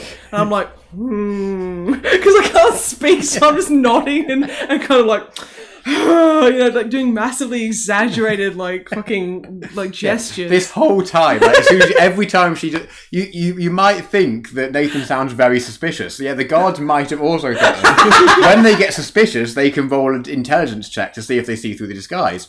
My disguise was great. My acting, however, was piss poor. Yeah, exactly. So every time they get a bit suspicious, they sort of try and have a closer look and do an investigation intelligence check to see if they can see through my illusion. I don't know, like maybe 10 of these rolls throughout the night because you weren't being the most subtle. I was being pretty bad. So it's like they never rolled higher than a 4. So in 10 rolls. These guys were so stupid. Thank God. So they just didn't see through this disguise. They were like, well, I guess it must be Gareth. It's fine. It's like, no problem here. Long night, hey, and I'm like, like, doing like hands on hips, head shot, like, ooh, like I look like a twat. Honestly, these rolls I started showing you every time I got a 1 because it was like every 3 or 4 rolls it was a 1. I was like, I don't like they had advantage at various times. It made no difference, and it didn't mean anything because all of their rolls were less than a 4. Exactly, and like lucky for me, who was just I was bumble fucking my way through this mansion, pretending to be a guard. But so you and like Talus is like, she positions herself so she's at the door. Ace is a stealth check, being a rogue, of course, and she's kind of like, okay, I'm gonna come in and I'm gonna fucking stab the guy, because there's towards the door. There's the guy who's just kind of just standing there, hanging out with the other guy who's further along, in between myself and him, soaring at the bars. So we're thinking, okay, the noise of the bars will give us some cover. So I'm kind of like, just making fucking stupid. And they're just like, I believe it. That's just how Gareth speaks, innit? Rolls a 1. Rolls a 1. A 2. To the point where I think if I just literally just use my normal voice, they wouldn't have noticed. If I'd have just gone, yeah, mate, fucking, like, because who knows what Gareth sounded like. We did kind of, like, mutilate it. I mean, at that point, they would have, they probably would have. Because they wouldn't have had to see that you look different. Because there's meta and then there's sense. And if I literally started talking a vastly different voice, they would have gone, that's obviously not him. They wouldn't need a roll for that. Yeah, exactly. But you were just borderline where it wasn't entirely obvious. Yeah. They still needed a roll. And even if I gave them advantage because you were being really obvious. I was being really fucking obvious. Advantage makes no difference when you can't roll dice. Yeah. And so the guy looks over to me and is like, long fucking night. And I'm like, and like, which is like, that's literally what I do. The 90% of the time is, like, really weirdly. Talus comes in and she basically just eviscerates this guy with his back to the door. At that point, because, like, the soaring's loud, but he can still hear his mate fucking drowning in his own blood. So he turns around and he drops his sword. He's like, fucking hell! Ah! So I kind of snatch him. That was pretty much his words. He's like, ah! He was like, oh! Oh god, what was it you said? I can't remember what it was, but it was some really British thing. It's like, oh my... It wasn't like, oh my word, but it was along that line. So he just freaks out. He's like, ah! And he backs up and he goes for his sword. And I put him in a headlock. Now, Wib mentioned earlier, my strength's pretty high, because I rolled pretty fluffy. Because I was like, okay, Nathan's big and tough, but he's also a magic user, so his charisma's going to be high, and his strength is going to be high. So I grabbed this guy, and it was horrible. I feel really guilty about this, because I'm like, I go up behind him, I wrap my arms around his throat and mouth, and I hold him open, so I'm choking him, so his hands kind of raise up, and he's like, oh no, I'm being choked. Talus basically just uses him as a pincushion, and just shanks him in the fucking torso. Like, 2-3 fucking times. And the guy isn't dead. He's like, got like 1 hit point left. He's like fucking just like screaming against my forearm, and I'm like, I roll to snap his neck. Which I managed to do. If I hadn't have done, I would have felt like shit.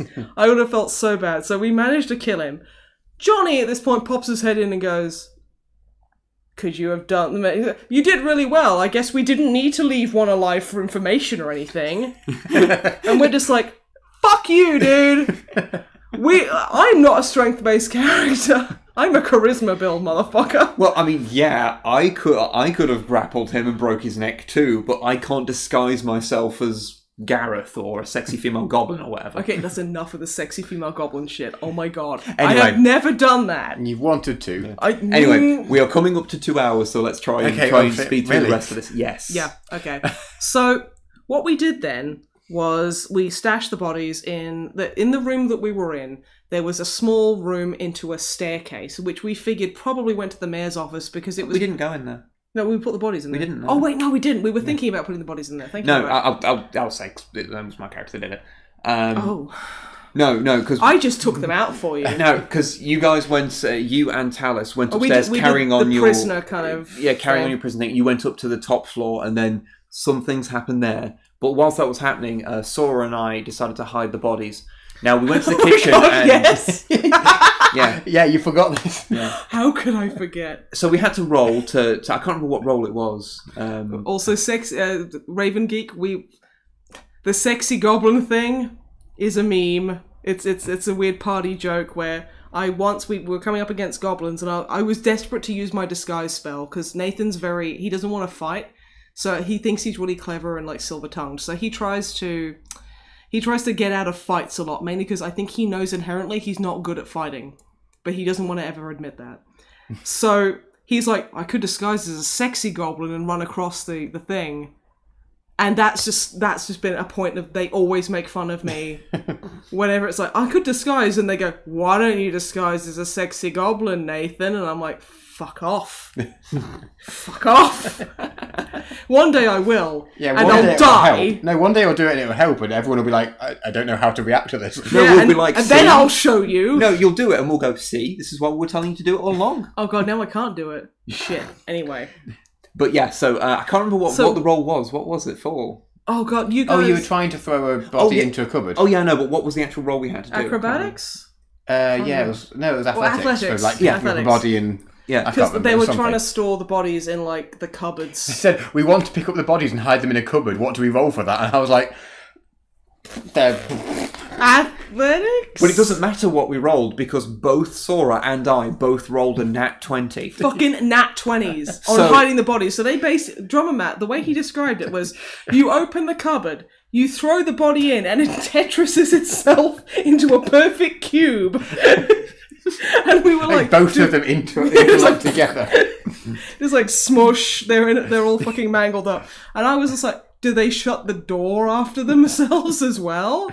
Which I think if you'd rolled another nat 20, you probably the corpses probably would have locked themselves in the cupboards. But so whilst we're busy getting perfect crits on nothing of consequence. Yeah, the two things that just matter. Fucking. The thing is, no one went down there throughout the entire. So you could have left them with the bodies of the kitchen with no staff. time pressure. The difficulty class for trying to hide a body in a completely empty room with lots of hiding places was not that high. Yeah, I know. But you both rolled 20, so. But so you guys went upstairs and started looking through the rooms. We were having a look on the top floor where there was the main hall where all of the hostages and the big bad and his men. Basically, Hans Gruber was up there fucking about. And I went up. We were looking consecutively at every single door. At the top of there's this beautiful double pair of stairs, and we go up the top, and we're like the Titanic stairs, basically. Yeah. I was trying to explain to them. I was like, hang on, wait. Just Google Titanic stairs. I'm like, that. Yeah. So shoot my glass. Thank you, Longfang. But yeah, so I go upstairs, and we start looking. I'm looking kind of on the right side, and I'm working my way around. It's kind of like a U shape with the pit of the U with the main hall doors. So I want to go around all of them. So I go around the first one. It's a bedroom, and Talus is like, "Hey," and I'm like, "No, Talus, don't," because she's a cheeky girl, is Talus. She likes being a bit flirtatious and a bit daft. Nathan is not okay with that. He cannot deal with that. So next room, bedroom. She's like, "Hey, Nathan." He's like, "Can you fucking not?" Third one is another bedroom. Before you move on to this, Actually, I just want to jump in here. The first door you roll, so you're Oh rolling... god, my perception roll started bottoming out. Well, yeah, that too. But you're rolling a perception to see what you see in the door, but you're also rolling a stealth to open a door nice and quietly. Was it the first bedroom? Door you open, you roll a 1 on your stealth. Yeah. So I think the door opens and it just... The whole and you just really carry on opening it. Because you rolled like a 2 for perception and 1 for stealth. 2 and a natural botch for stealth. So I'm like opening the door like, and I think it's like if I open it slower, it'll make less noise. Fuck off! It's just. So after this, Talis ends up with like a pot of grease or oil from the kitchen. Because she goes back somewhere and gets she fills up a flask of oil. Oh no, this is before like. And she's like, I'll just grease the hinges before Nathan goes in. It's around this point that Johnny decided, because in the kitchen there was a dumbwaiter and we were coming up with a plan of how to use that. And the initial plan was possibly to send me up greased and naked to pop out angrily. Like, ho, ho, ho, we have a dwarf, but he'd have to lift his beard up to show off his titties.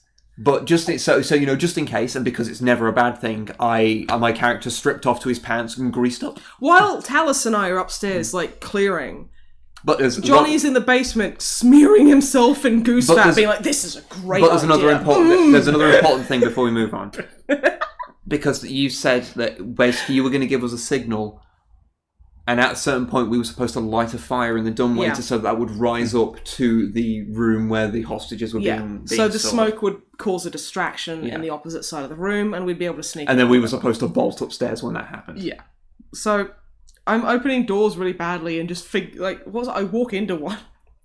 I'm sure I walk into a door. Well, you struggle to open it because you're trying to be quiet, and then you just don't. Talis greases the handles, so we roll stealth with advantage, and I still get a 1. Because I'm just fucking terrible.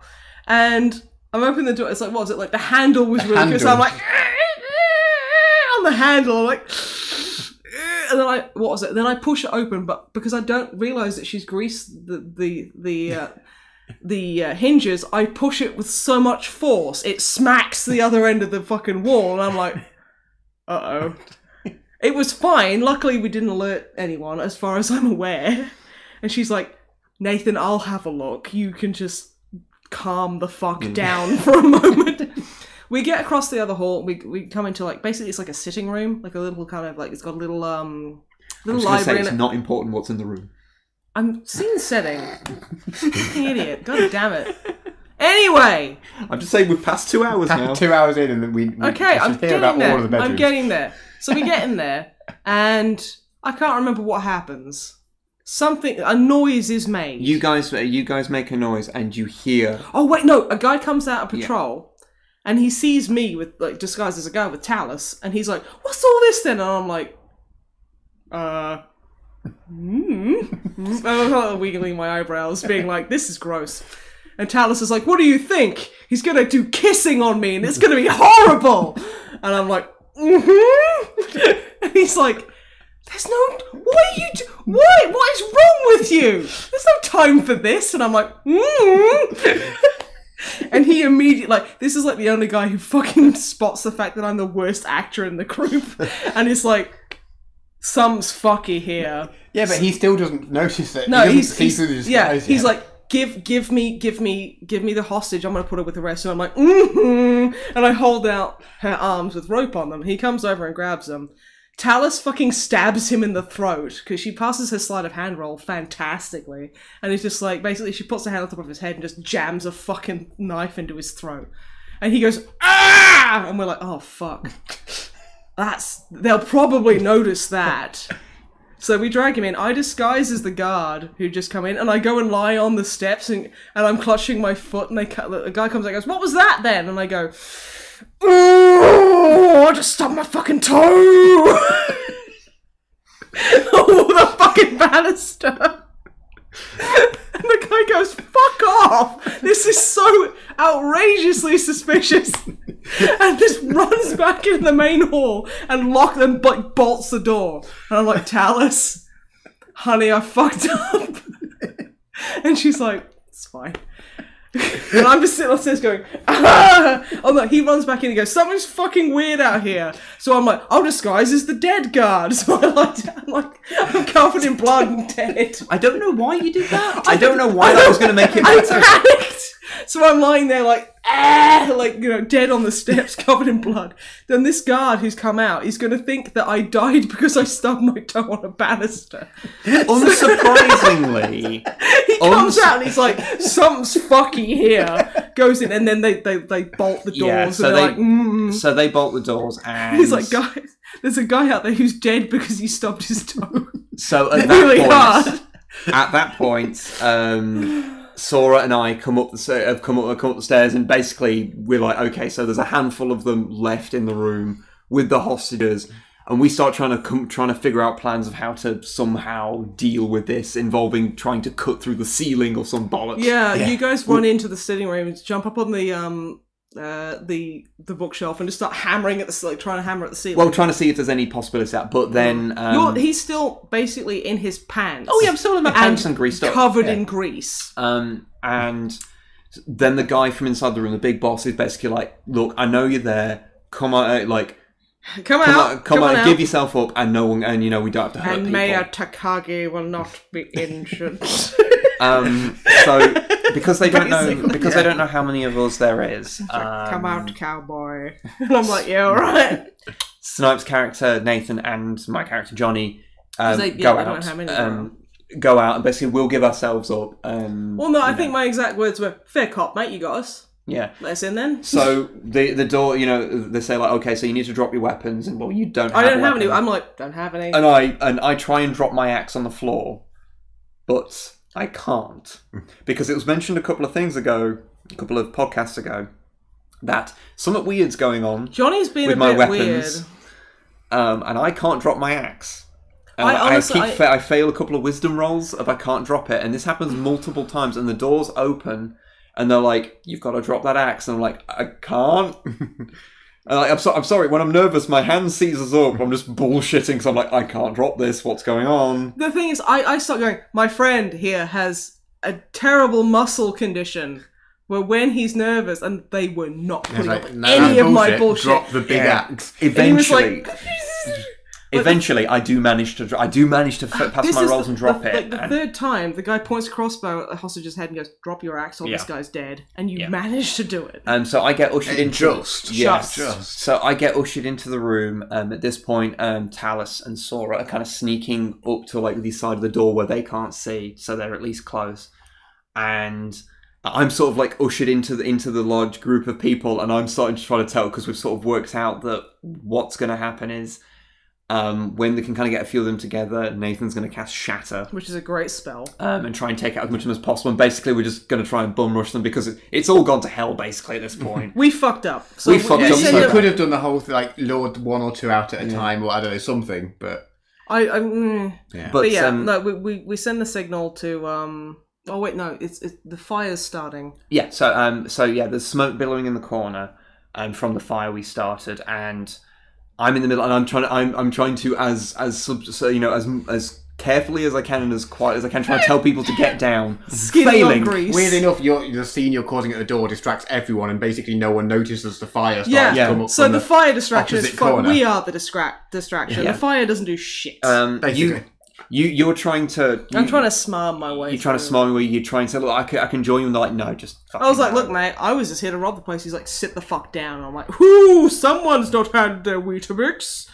Like, somebody's cranky, and that guy he did not put up with my bullshit at all. What really made him not take your bullshit was when you tried the, hey, look over there, which didn't work, and just made us have to roll initiative. Yeah, I was like, what the hell is that? And he was like, dude, fucking really? Roll initiative. Yeah, if you just went and tried to cast a spell to start with, that could have been the surprise round, and they wouldn't have. But your surprise round was in essence, look over there, and they're like, no. And that was the surprise round. That's literally what happened. Like, oh my god, what the hell is that? No.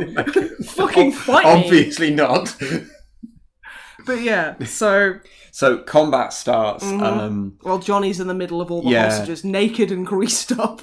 So you cast, without his axe. Yeah, you cast your shatter. You kill one of them. Yeah. Hurt the main guy. I also cover Sora and I in table splinters. Yeah. Because I'm like, there's a table near the door, and shatter is if there's anything that's not being held, like say if someone has a wooden shield, it wouldn't work. But if there's like a chair in the middle of the room that is within my range, I just basically turn it into splinters and just it explodes.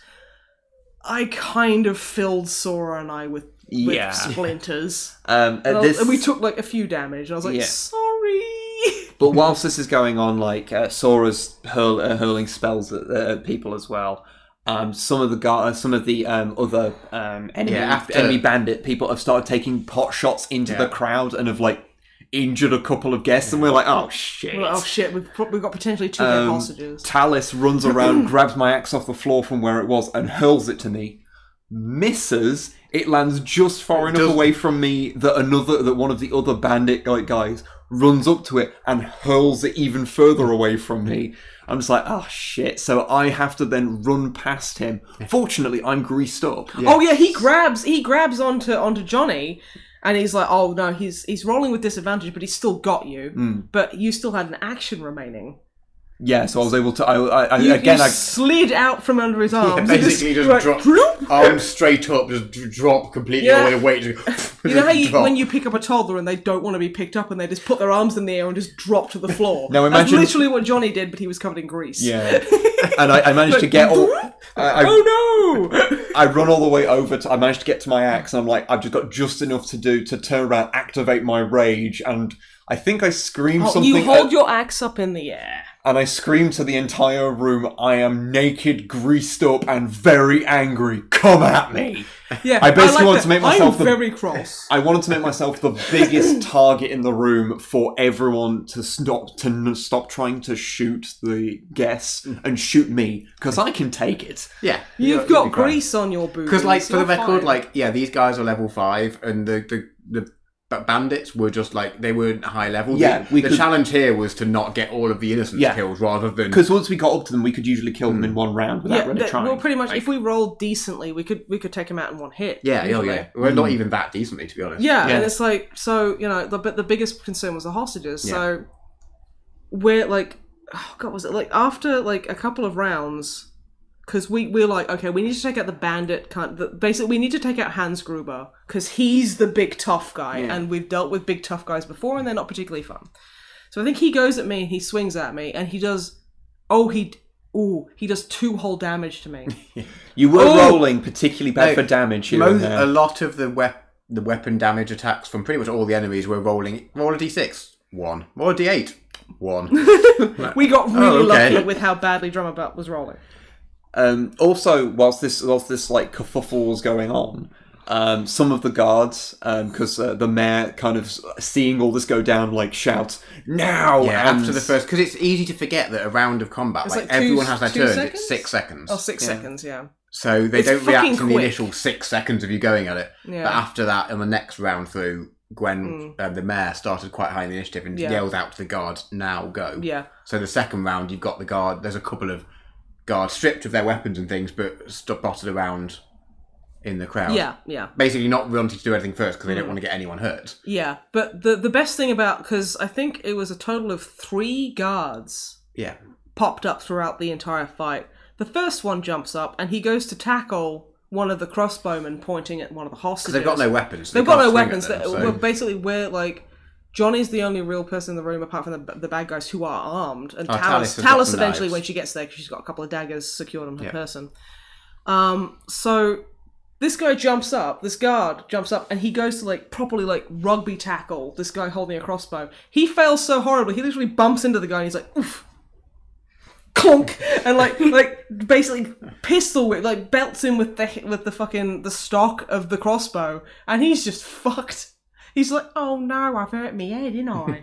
Fucking hell. So yeah, even when you were rolling for like allies, they weren't rolling very well. Such bad rolling all night. Yeah. But yeah, fortunately the mayor gets involved as well, and she is awesome. By the way, she tackles one of the guys. She runs up and she tackles one of the ground and basically just sits on him and just goes to town on his face. Like she is. That sounds a bit wrong. Well, she punches his face a lot and does lots of hurting on him, not in a sexy way. But yeah, so that allows Talus to run around the side and finish off this guy who's like prone on the ground. Yeah, you can just go. Sorry. Actually, no, she doesn't take him. Like Talus doesn't take him down.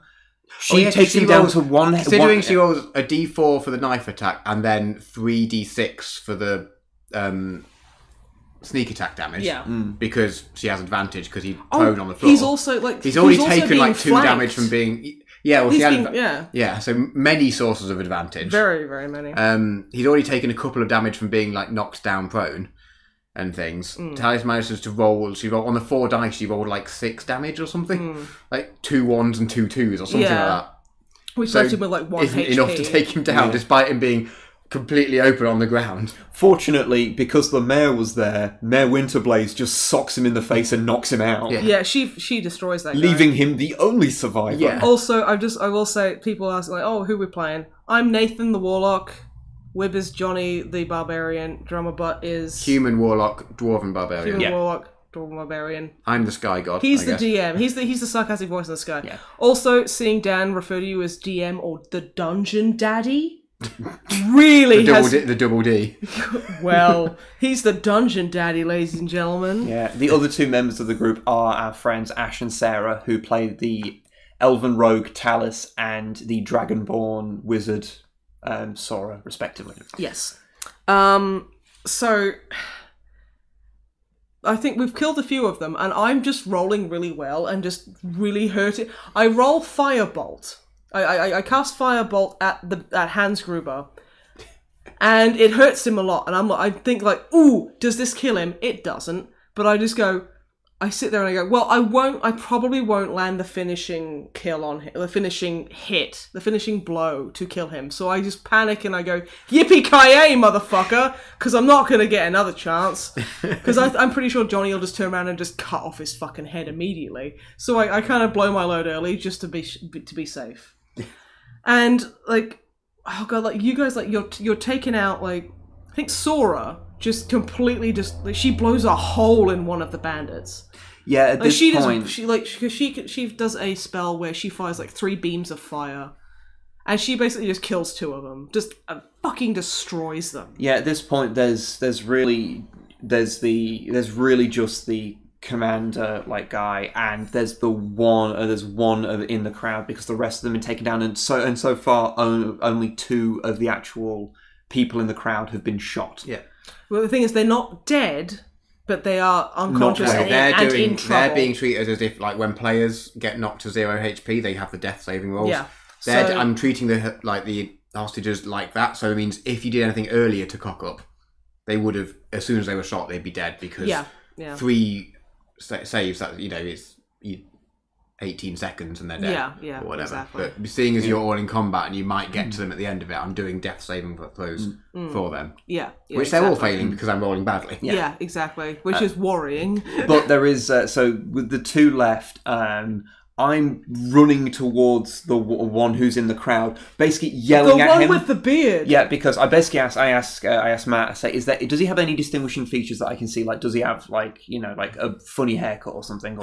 And you say, well, he does have a beard. So I'm like, okay. So I yell into the crowd to get his attention, and like, you with the shit beard, which is gonna Which he looks up with his eyes full of pain and is like, oh shit, that's me, isn't it? Because I'm playing a dwarf who is naturally about 80% beard, so to be fair, you guys have like you've cornerstoned a culture around amazing beards. So I've beards. This ain't gonna be. Good. I've got his attention, and so I can use like my dash. What is it when you use your action? You can use your dash as like an extra action, but you can't attack or anything. And so because I can't attack him in that round, I run up to be right next to him, so to try and pull his attention by yelling at him. And you do manage to get the final hit on the boss. Oh yeah, the boss. He's just like he's sick of me and my shit. So he goes to like cut me up. He cuts me up quite bad. I think he takes like 6 or 8 damage off me, which he could have done way worse. So, but I'm pretty sure because I have been hit so much harder in the past. And I use Hellish Rebuke, which is basically if you've hurt me, I set you on fire. Yeah, pretty much. And it kills him. And then as he like collapses and dies, like, oh no, it doesn't kill him, does it? No, it does a lot. Okay. Yeah, it burns his belly hair, and we're like, oh, stinky belly hair. No, that was the attack before. Shit, yeah, fire. Damn it. Yeah. Yeah, so I kill him, and he's just like, ah, and he fucking falls, and I look around and I go, yippee-ki-yay, motherfucker, like, again, because I'm like, but I say it louder so everyone can hear me, and be like, that was just the practice beforehand, this is the real shit, and everyone's just like, fuck is wrong with that guy? And then, what was it? Oh, God. Yeah, the weird part comes the next round. Next round. Because basically there's just this one guy left, so I've already insulted his beard. Oh, yeah. To get his attention. So what you do then is Well, because my turn, because I used the Hellish Rebuke as a reactions, which it doesn't count as a turn. Yeah. I can do it outside of my turn. So you then used your vicious mockery at him from across the room. I think I turned around to John. I was like, I point at Shitbeard and I go, "Oi, you with that fucking Shitbeard!" And I just start screaming about how shit his beard is. And he's like, because I think he tries to shoot at one of the people in one of the hostages, but he's so put off. Just interrupting here before anyone says, yes, she has barred cantrips. Yes, I do. That's fine. It's a thing I took at like a certain level. So yeah, I can, level 5. I can do that. Look it up in the fucking player's handbook. It's fine.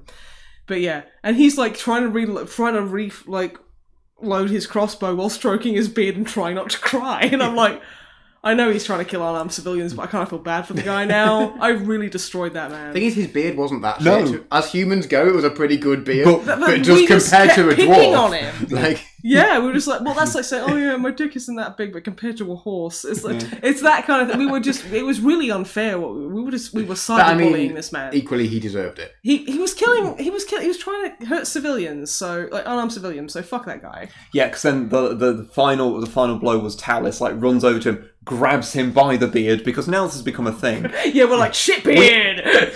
we had to talk Ash, the person playing Talus. We had to talk him out of trying to feed him his own beard because I think that's where the line damage. That's where the line has been officially crossed. Like we found the line and that would cross it. So she grabs him by the beard, pulls it down, basically goes. She looks him dead in the eye and goes, "You've got a shit beard." No, she doesn't. No, she doesn't. Oh no, she doesn't. She says you shouldn't have involved civilians. That's it. Yeah. Also, you've got a shit beard. And also, you've got a shit beard. and then stabs him in the throat. She stabs him beard. through the beard. Like insult to it because she was like, "I want to cut off his beard and stuff it down his throat so he chokes on it." And we were like, whoa! No. That's too far. That's a bit mean. Someone is asking if Johnny's beard reaches his dongle. It does. Yes. Which is why we didn't see any like little baby Johnnies. Imagine the Slayer dwarfs from Warhammer Fantasy That's who were Johnny. basically just naked guys but are covered mostally by the beard. That's basically what he looked like at this point, but covered, greasy. but shimmering with oil. Yeah. Basically, he looked like he was a very, very short, hairy pillar man.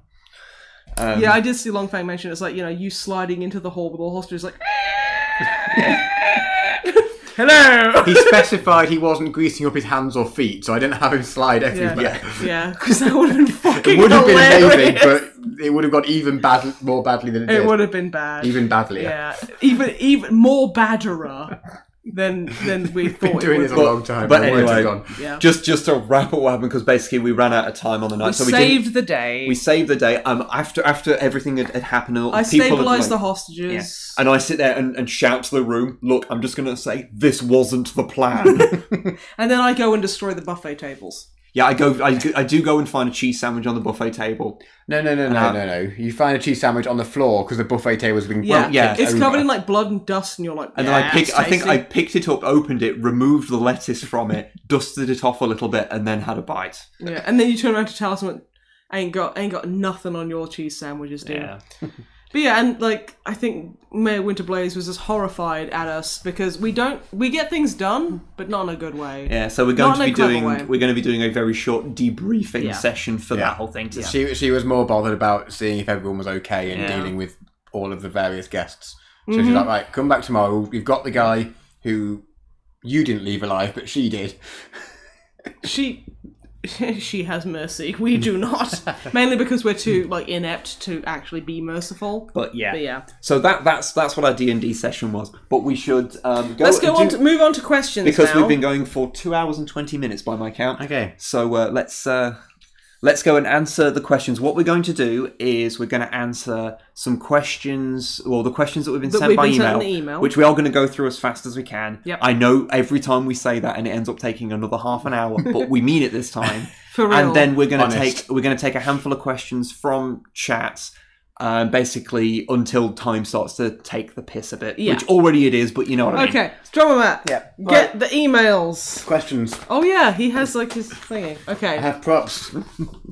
it's not a prop if you're actually using it, or is it? Okay, that's not the point.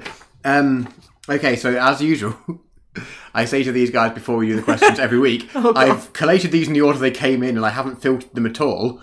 Usually if there's anything too bad, you can not put it in. Oh, I hope there's a lot of people asking about how my solo piece of masterpiece, Age of Sigmar, and just fantasy. Well, if you're going to be talking about Age of Sigmar, I need another fucking drink. In my defence, I wanted to leave checking the emails till as late as possible, which gave me 20 minutes to collect them all. Yeah, before you did I really came well, here. to be fair. So I've skimmed through a lot of them, and I've actually replied to all these emails as well. So honest, I've read them all. But You did, yeah. I still skimmed some of the questions. So Okay, let's go for see. it. Vix asks, following on from the ice cream challenge that you posed. The ice cream challenge that I did pose. So basically, what various 40k people's favourite ice cream was, I think. Some people That did leave sounds like comments. something I'd People say. did leave comments on that podcast about I that. think Vulcans would be rum and raisin. I think you might have said that at the time. You might have said so. That's something I said. So Vic suggests, I'm going to pronounce this badly, Targutai Yesugai? The Okay. White Scar's super likeable Chief Stormseer. Okay, I know literally nothing about the White Scars. No, I don't than either. They like bikes. Would They be- do vroom vrooms. Would be mint chocolate chip, because it's a stately traditional flavour with an everyday panache. No, that's true. No, that's a good choice. Yeah, good choice. Surprised on Wibb's choice of Pask. Always What happy. is flavour of gun? I can't remember what you said, to be honest. Gun! Always happy to hear anyone give Garvey a shout, so good choice for you, Snipe.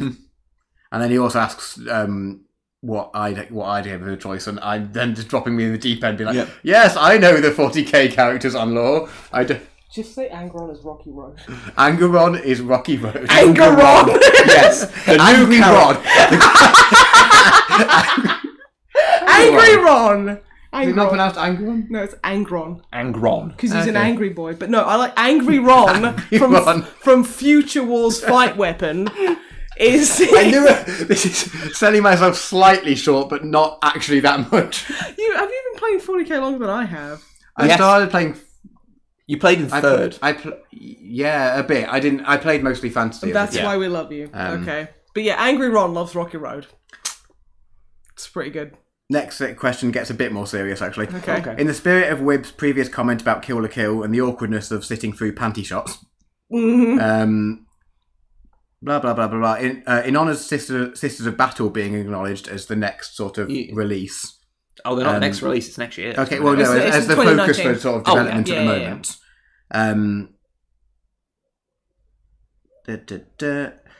Are elements of the Sisters of Battle or Sisters Repentia too dated or fetishistic to be taken seriously nowadays? Basically, I honestly feel like essence. the old metal models, the shitty models of the sisters are...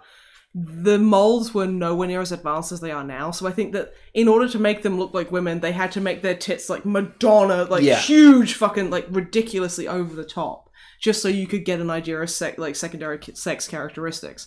Whereas nowadays, I don't think there's as much as a need for it. Although it has kind of it's kind of like woven itself into the style. So while I really despise boob play, I do think that a certain amount of it, especially within the sisters aesthetic, it's so trademark of the sisters to have a little bit of boob plate and a corset or just weird bullshit stuff that you can't really get rid of it now.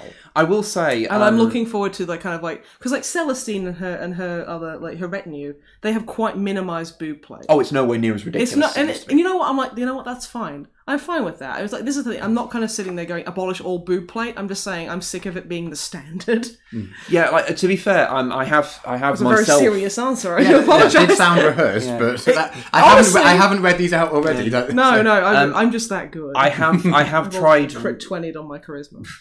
I have tried redesigning myself, and I have seen many other redesigns of the sisters done that don't involve boob plate. And honestly, they don't. I do prefer it. They don't stop looking like sisters when you remove it because it's more about the colours and the silhouettes of their robes and the shoulder pads. That's what really makes their actual shape come together. Yeah. So they don't actually lose much, but it is something that's kind of become part of their trademark thing.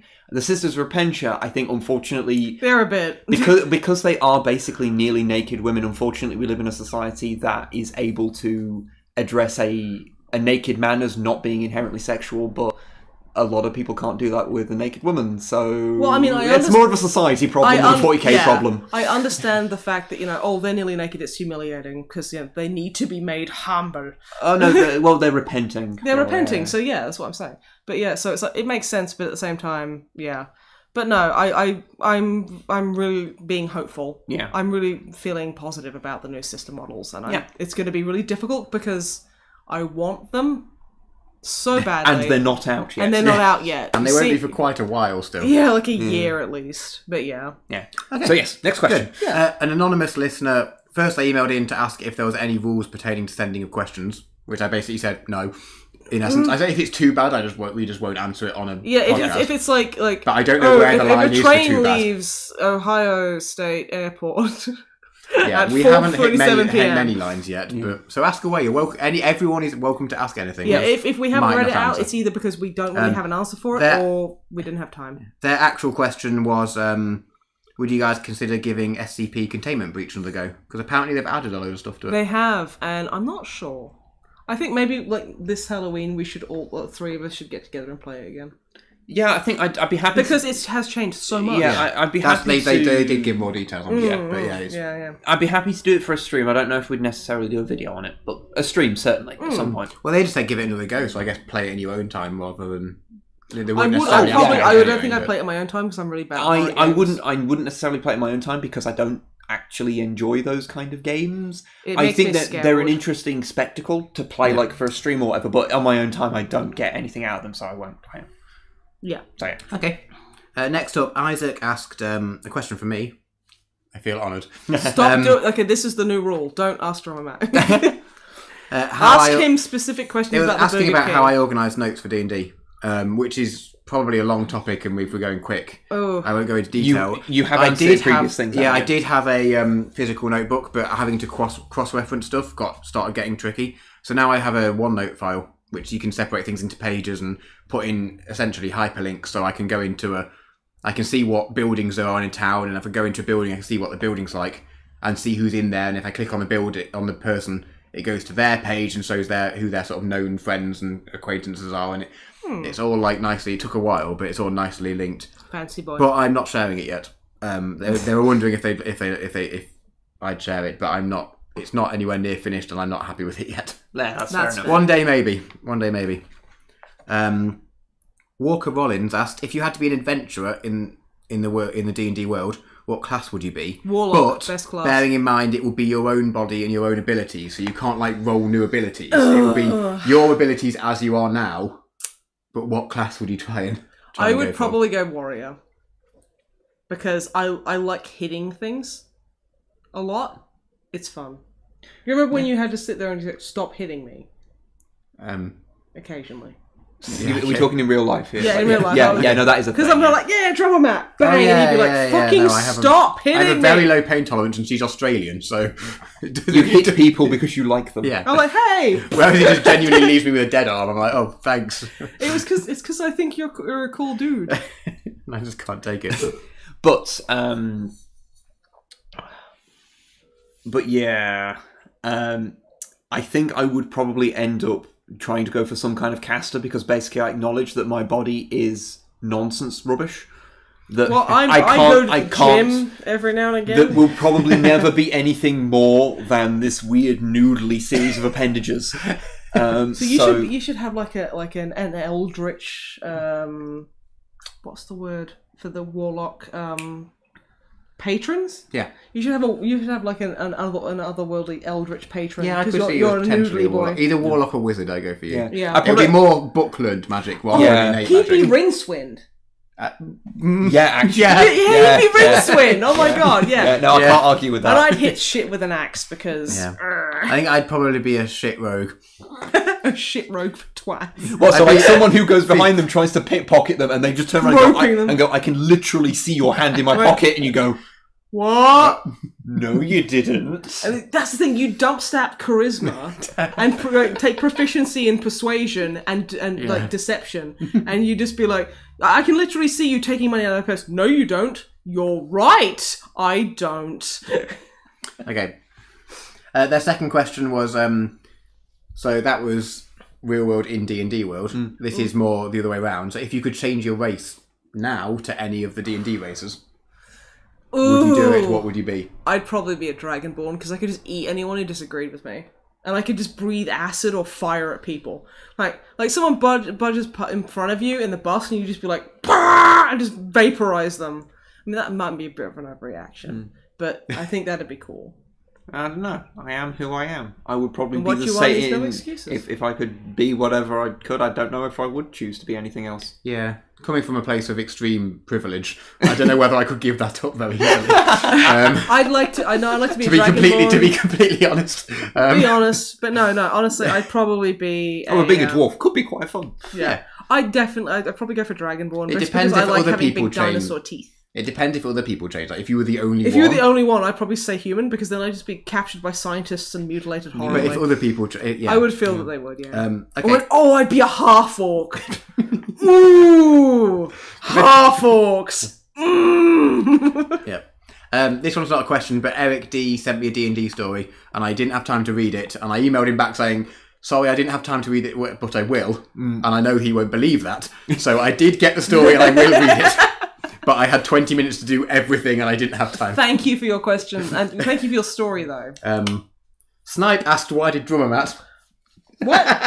Oh my god, I did! I went through your video that you posted. Yeah, why did Drummer Matt? Who knows? That's a fantastic question. Completely Dico is the luggage. Nice one. Yes. We put things in him and he eats people. That sounded dreadful. Weirdly enough, the next person who's asked a question is Shanus. It's Shanus, okay.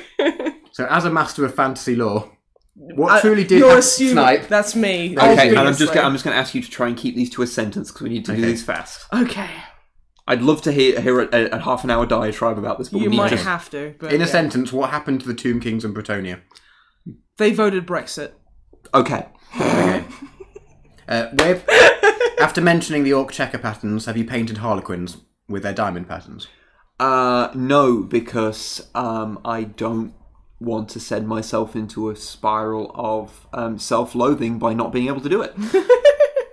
Okay, good. And there was another question about stories from me about you guys, but time. Yeah, we'll I'll get on Twitter. The or next something. one we'll have a story, a totally true story about. The SWJ asked. I put this in mostly because they said, "Hello, Snipe, Bipe, and Dipe," and I really like that. I don't know why. Snipe, Bipe, and Dipe. Yeah, no, that's fair. They said, "Congrats from Denmark." Thank you, 2 Denmark. questions. Since we're a fan of Norse mythology and Vikings, I think they've got. I think they they've might got have us got you confused. I'm Snipe. He's Wib. Yeah. I'm a fan of Norse mythology. Have you read the Danish comic series Valhalla, or seen the cartoon of the same name? We have been linked it, and we just haven't got around to taking a look at it. Yeah, we'll get it. We'll get on. It's on the list. In D&D, when you select and find weapons, do you choose based on weapon stats or the theme it fits with your character? I think that's so for you. basically, well, no, when you find select. So it's when you. I guess they're asking if it's fluff or stats, and you guys are pure fluff. I always go fluff. Yeah, every fluff. single moment I go fluff. I will things like 40k. I play, even though I do love the fluff and stuff, and I will occasionally build things fluffy. That's where I go for my building things for like not min-maxing, but to be like the kind of hardcore number crunching kind of thing. And D&D, I just play everything fluffy. I play super. We're a very roleplay oriented group, so. Okay, their final quick question: which Primarch would make the best GM? Oh God, Rosal Dawn, because he'd be a humorless prick. No, I feel Magnus would probably do a good job. Magnus? I don't know why. I just get this. I think because he's a huge nerd. Yeah, that actually fits. Yeah. Okay. Fallout Boy asked. First up, if I had beaten anyone with my tower recently, and the answer to that is we haven't played. I mentioned this earlier before we started the stream to these guys. I don't entirely know where my tower are. I think they're in my parents' attic. They're not in France, so and I haven't got rid of them. So they're somewhere, but they're somewhere gathering dust at the moment. Yeah. When I move back, honestly, I will try. We'll play some more. Snipe, how are you getting on with painting your army? I'm doing okay. Thank you very much for asking. I'm making progress. They can't wait to see it. Aww. And with most entertaining sci-fi movie or series. Oh, quick. Well, the clock. It's probably not my favourite. They said watched recently, but go for Farscape. That's really good. okay. The toilets that lick your ass. No, it's Lex. Ooh, same thing. Okay. Spade Marine sent a picture of their cat, which I will tweet. Not quite now, but I will get on that as soon as we finish streaming. Okay, cool. It's an adorable cat. Sorry, McPheens just said, so, you lost Lefty?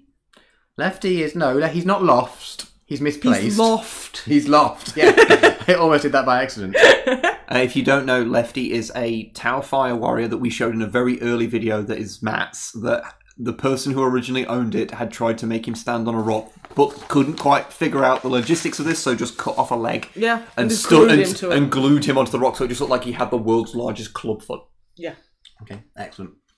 Heresy asked when we're going to see you guys' armies, which I guess comes into soon. Your painting. So coming soon. Because when you've done yours, then I'll do a video of all the other shit that I've got. Mm-hmm. Okay. Yes, soon. Which is largely... I'm working through and finishing off the painted jobs on all my boys now. Righto. Name. Arios Pidnean? Arios Pidnean? Apologies. Sorry. From the heart, apologies. We're going to call you AP. Can you see a video game based on Gorka Morka ever being made? There literally was one. Or it was being made, and it didn't get released, but there was a demo that came out for it. I remember seeing the sprite, the gifs of the models. Yeah, I got sent a link to it, because I talked about it. I think it came up in a past stream, and someone sent a link to the demo, because the demo came out, it was going to be for PC and Dreamcast, and it was going to be like a vehicle combat game. I haven't been able to get it working on a modern machine, but I have like ripped out some of the files and looked at some of the videos and things that were in it, which are quite fun. But yeah, there was one that was nearly made, and so yeah, it's totally possible. Just make, Destruction Derby, but put orcs in it. Yeah, that works. I mean, that sounds great. Yeah. Their final question was, do we ever get confused because we're both called Matt? No, it's drummer Matt, husband Matt. Yeah, I mean, I never get confused because I never call myself in the third person. That's a lie. I've seen him get confused. It's not if you don't talk about yourself in the third person, it's not difficult at all. However, yeah, sometimes when someone will say, when a third party says Matt, and you have a second of going, which one? Yeah, that's the thing. It's like the amount of times I've had to go, no, the one I'm married to, and they've both gone, well. That's one of the main reasons why, even on the podcast, even though it's not a mystery at all that my name is Matt. Like, I still always just go by Wib, so it doesn't confuse matters. Because you're known as Matt, publicly. Please end me saying brown sauce Matt. That's you. Brown sauce Matt. That's a pretty good one. Yeah.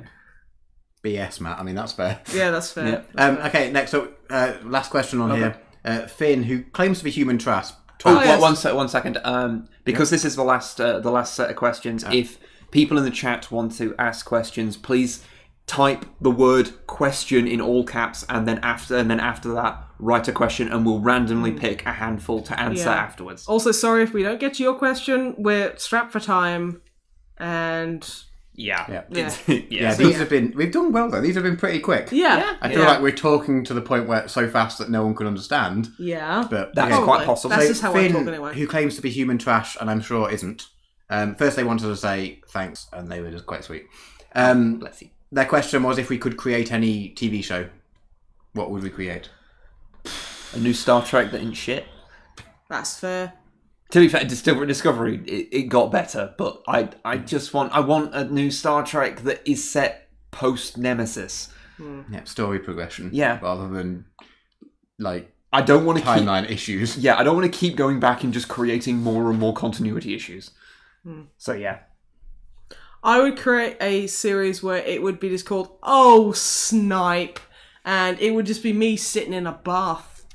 Like, not even a pretty bath, and it wouldn't be elegant or sexy or anything. I'd just be sitting there, I'd be like, the bath water would be a bit cold, and I'd be trying to, Siri, fuck off! And I'd be trying to, drink, maybe a jelly shot or something, but I couldn't be bothered, so I'd be like... and trying to suck it out of the glass, and then so something it's you sucking things in a bath. Yeah, and then someone would be like, "Hey, Snipe, maybe you should pay the bills," and I go, "Fuck off," and then everyone would go, "No, Snipe," and then that would be it, and that would air once every week, and I get paid $1 bajillion for it. All right, I'm okay with that. I mean, if we could choose to make one that just makes us lots of money. That'd be I didn't realise that was an option. I don't know. I'd quite like to do something Firefly related, but not in the same universe, but completely We unconnected. can have a crossover with my show. With no characters from the thing, and they don't interact at all. But I just like the universe. And The universe is and the great. writing was great. So if you can get the same writing team, If they had like something called like brown coats or something, Yeah, and like, that'd maybe be if it quite was good. set during the unification. I mean, I'm only saying that because I watched Firefly again recently, And it's so good. Yesterday bought a game, so I've got Firefly on the brain. But something in that universe, and I don't want it to be a prequel or a sequel, maybe, Yeah. or not at all connected to the characters. Just using that Just backdrop. using the same background and with Yeah. the same writers. Yeah. It would be great. Okay. So what we're going to do is, Matt, you are going to arbitrate these questions. good. I'm gonna Right. pick Yeah, you Tactica can- Imperialis as like. So what about my Age of Sigmar lore? Okie dokie. So a question from Michael there. When can we expect the AOS series, etc.? I'm going to be working on that next read the month. whole question. Tactica Imperialis. So Snipe, when can we expect the AOS lore series, etc.? I'm going to try and get on that in the next month or so because I know it will annoy a lot of people because they won't get the joke, which is I know everything about Age of Sigmar because I wrote it, and just everything about 40k fantasy in general. Yeah. So yeah. Good. Okay. Okay. Fallout Boy asked Wib, if you were in Star Trek, what would your job be? I'd be undoubtedly a red shirt. Wow, dude, really? Okay. Yep. Okay. It's sad.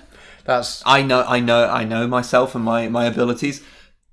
there's no wizards in Yeah, I'd get sent down. You know what I'd be? I'd be one of those poor fuckers who has joined Starfleet just to like study fungus or whatever, and then suddenly ends up on a fucking frigate that's on the front line of a Borg invasion. Yeah. And I'm just like, I just wanted to study mushrooms. I just wanted to go to space. I just want to go to space. Okay, drama butt. Rockethead asked, do you think GW will ever release Vermintide themed minis? I would kill for a Marcus Kruber. They will. They're called the Skaven. No, they will definitely, because they can make money off it, and they like making money. So Yeah, I wouldn't be surprised at all if they If did. they will, I think they will only bring them out like the very time limited thing for the Dawn of War. Gabriel Angelos that came out for Dawn of War 3. They would do it if it was time limited, but since Vermintide 2 has been out for long enough now that it wouldn't make them much money to bring it out now, I don't think they're going to do it. Screaming. Okay, fair. I don't think it would make business sense for them to bring it out several months after fair release. Fair point. So I don't think they're ever going to do it. If they release a third game, Maybe. potentially. Vermintide 3 is probably going to suck because they've had such a good track record so far. Yeah. Okay, the Noob Painter asked, people bring up 40k, D&D, Star Trek a lot. Is there anything we'd like to talk about that isn't that, but we're not allowed because people want that? Kaiju. Piercing, Music. tattoos, Metal Gear Solid, I can't add to those things. drama butt. I don't wanna like talk talking about about the it. thing- I A lot- like talking about you. A lot of Drama the- Matt has a really good beard. It's not Look- great at the moment. It's really good. all right. Oh no, I know the one that I always want to talk about, but I have to stop myself because it just causes arguments. Politics. Oh, politics. We're not talking about Well, politics Let's not right go now. politics. But I ain't going there. No. Okay. The last Nando's The last no-nos. asked, if you could slap any Primarch in the face, who would it be? Petrarabo. Fuck that guy. I fucking hate Petrarabo. Stop blowing out the mic. No! I hate the prick. The police are coming to arrest me because I hate Petrarabo so much. Okay. No Mission Inquisition asked, if you could progress the story of 40k. That's not going to happen anytime soon. Well, it has advanced several hundred years. I know, Okay. it has. Okay. Yeah. Yeah, 8th edition's actually advanced it. Yeah, I did not know that. Quite significantly and in actually kind of cool ways, I think, anyway. Okay. Well, I mean, last time I played was 3rd, so this is... Okay, well, if you could progress it further, would you go in any particular direction? I would have the Emperor die.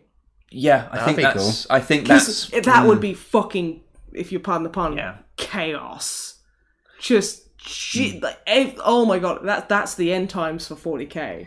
But to be fair, I wouldn't want that to be like. I want that in like the thing is, books you can and have stuff. you That'd can be have great. you can have the what I thought would be interesting is you have the Emperor die, but the Astronomicon is still working, suggesting he's still out there. he but still exists in some the thing form. is, like, can you imagine? Like, it would just throw the Ecclesiarch, it throw everything into disarray. it would be, just the absolute mayhem that would ensue would be so delicious to watch, and just to see what happened and the miscommunication and, oh my god, God has left us, and it'd be so interesting. That'd be pretty good. I'd really like to see that. Okay, on a related note, LJ Ethan probably, asked if you could ask the Emperor of Mankind anything, what would it be? Could you hurt Petrarabo? Just kill him. Would it have killed you to not be such a shit dad? God, yeah. I also want to add to that. It's like, why were you such a shit dad, though? Like, this is all of it. This is your fault. Literally everything is your fault. Because you fucking wouldn't play fetch with Horus. Fetch. I meant catch. That's probably why Horus... He was a lunar wolf, so... That doesn't mean that. He's like, okay, Horus, fetch the ball. And he's like, Dad, I'm a human. Human, yes. What? He's like, I want to see you fetch the ball, Horus. He's like, okay, Dad, I'll do that for you. We're sitting there plotting his death. Brother Not So Flappy Mouth. Good name. Which is excellent. Good name. Snipe, who is your favourite Wolf Lord? Oh, Luca. You can't answer with your own OC. Okay, I guess. He's not a Wolf Lord anyway. He's a I great know.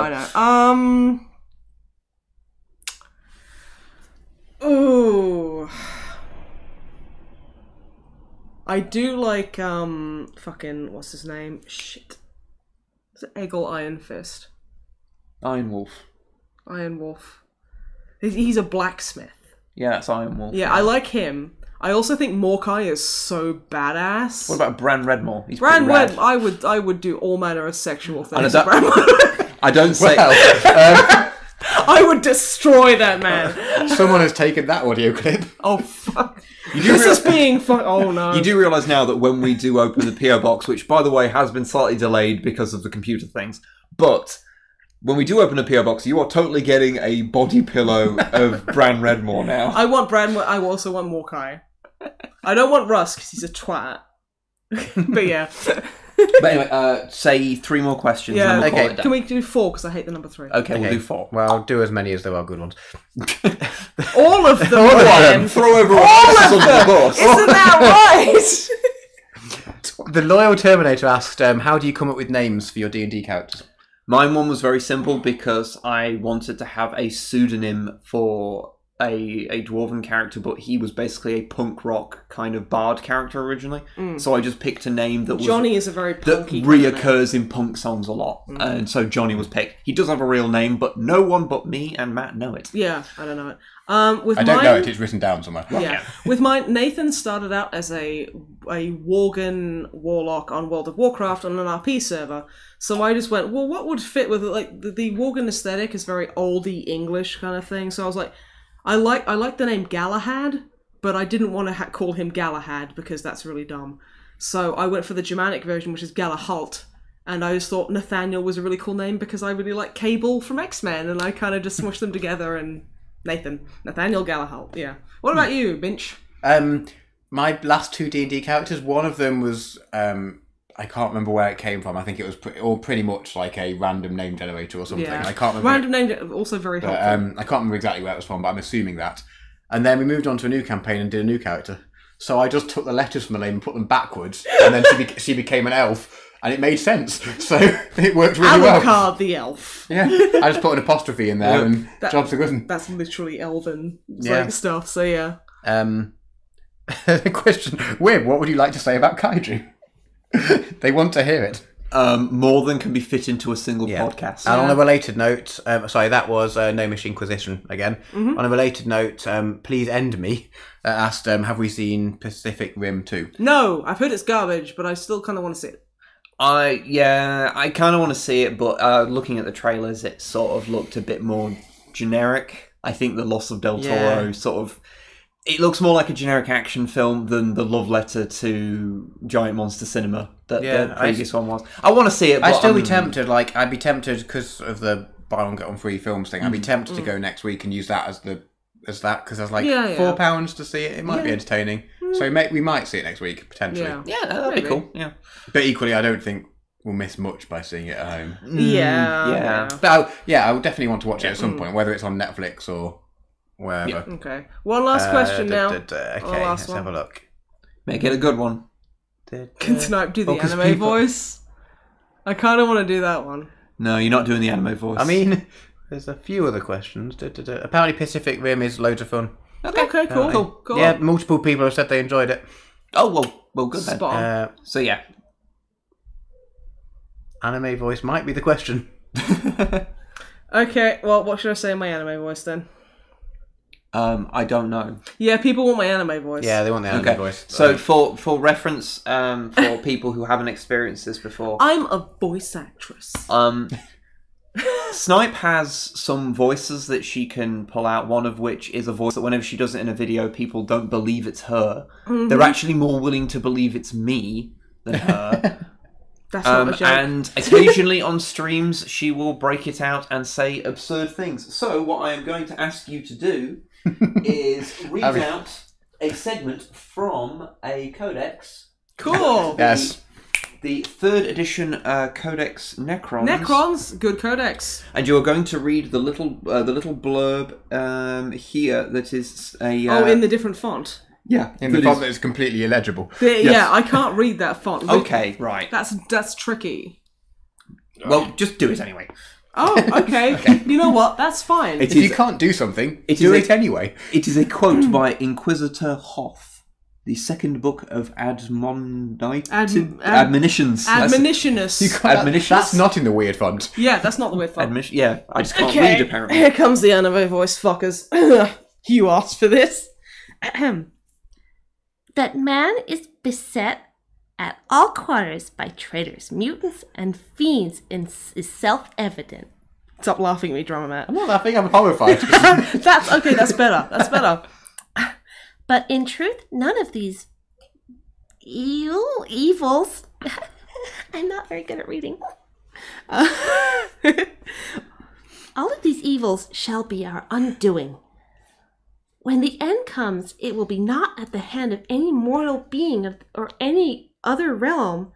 Death will come at the hands of the ancients, those who determined our fate eons before we stood erect. See, that wouldn't have been funny if it wasn't your laugh. Yeah, I had to laugh in character. Okay. We stood erect upon the holy ground of Terra and gazed up to the starry night. Starry night. That's from Inquisitor Hoth, 2nd book of Admonitions. And I think to sum up that, Erect. Jutnet says, what in the name of the Emperor's hairy ballsack is this? And I think, the definition of heresy, darling. That is an excellent question, and on that note, that's a note to end. On that strange and unusual end to this live podcast, we just would like to say thank you very much for everyone who joined in on this. I can't wait. 93 people currently. Oh fucking hell! Yeah, I love the where is it? I think we might have actually got the most viewers any of our streams have ever got. So I just love Seamus has got. I can't wait for the Sailor Moon Snipe dub. Hey. I'm considering it now. But anyway, thank you very much for joining us, and thank you very much for sticking with 50 episodes of MisanthroPod. Thank you so much for listening to us ramble about box. Because we don't know why we're doing this, we don't know why you're watching, but you are. Thank you very much. And we're so grateful. And I know that Drummer Matt's basically just, we're kind of riding on his coattails a bit. Well, I mean, yeah. I don't know why I'm here. Everyone loves you, that's why. They asked me a 40k thing and I got scared and had to hide. And then I was like, I had to tell you the answer. I know a bit, but it's been a very long time. Okay, that's fair. Let's say goodbye because we're dangerously close to passing over 3 hours. Okay.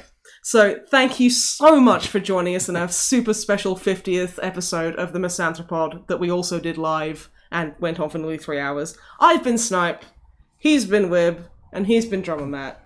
And we're super grateful that you put up with our bullshit. And now you've got to wait a few moments while Wib stands up, walks over to the computer, and hits stop streaming. It's not going to be awkward or anything. Bye! Bye. Say bye. Bye. Bye.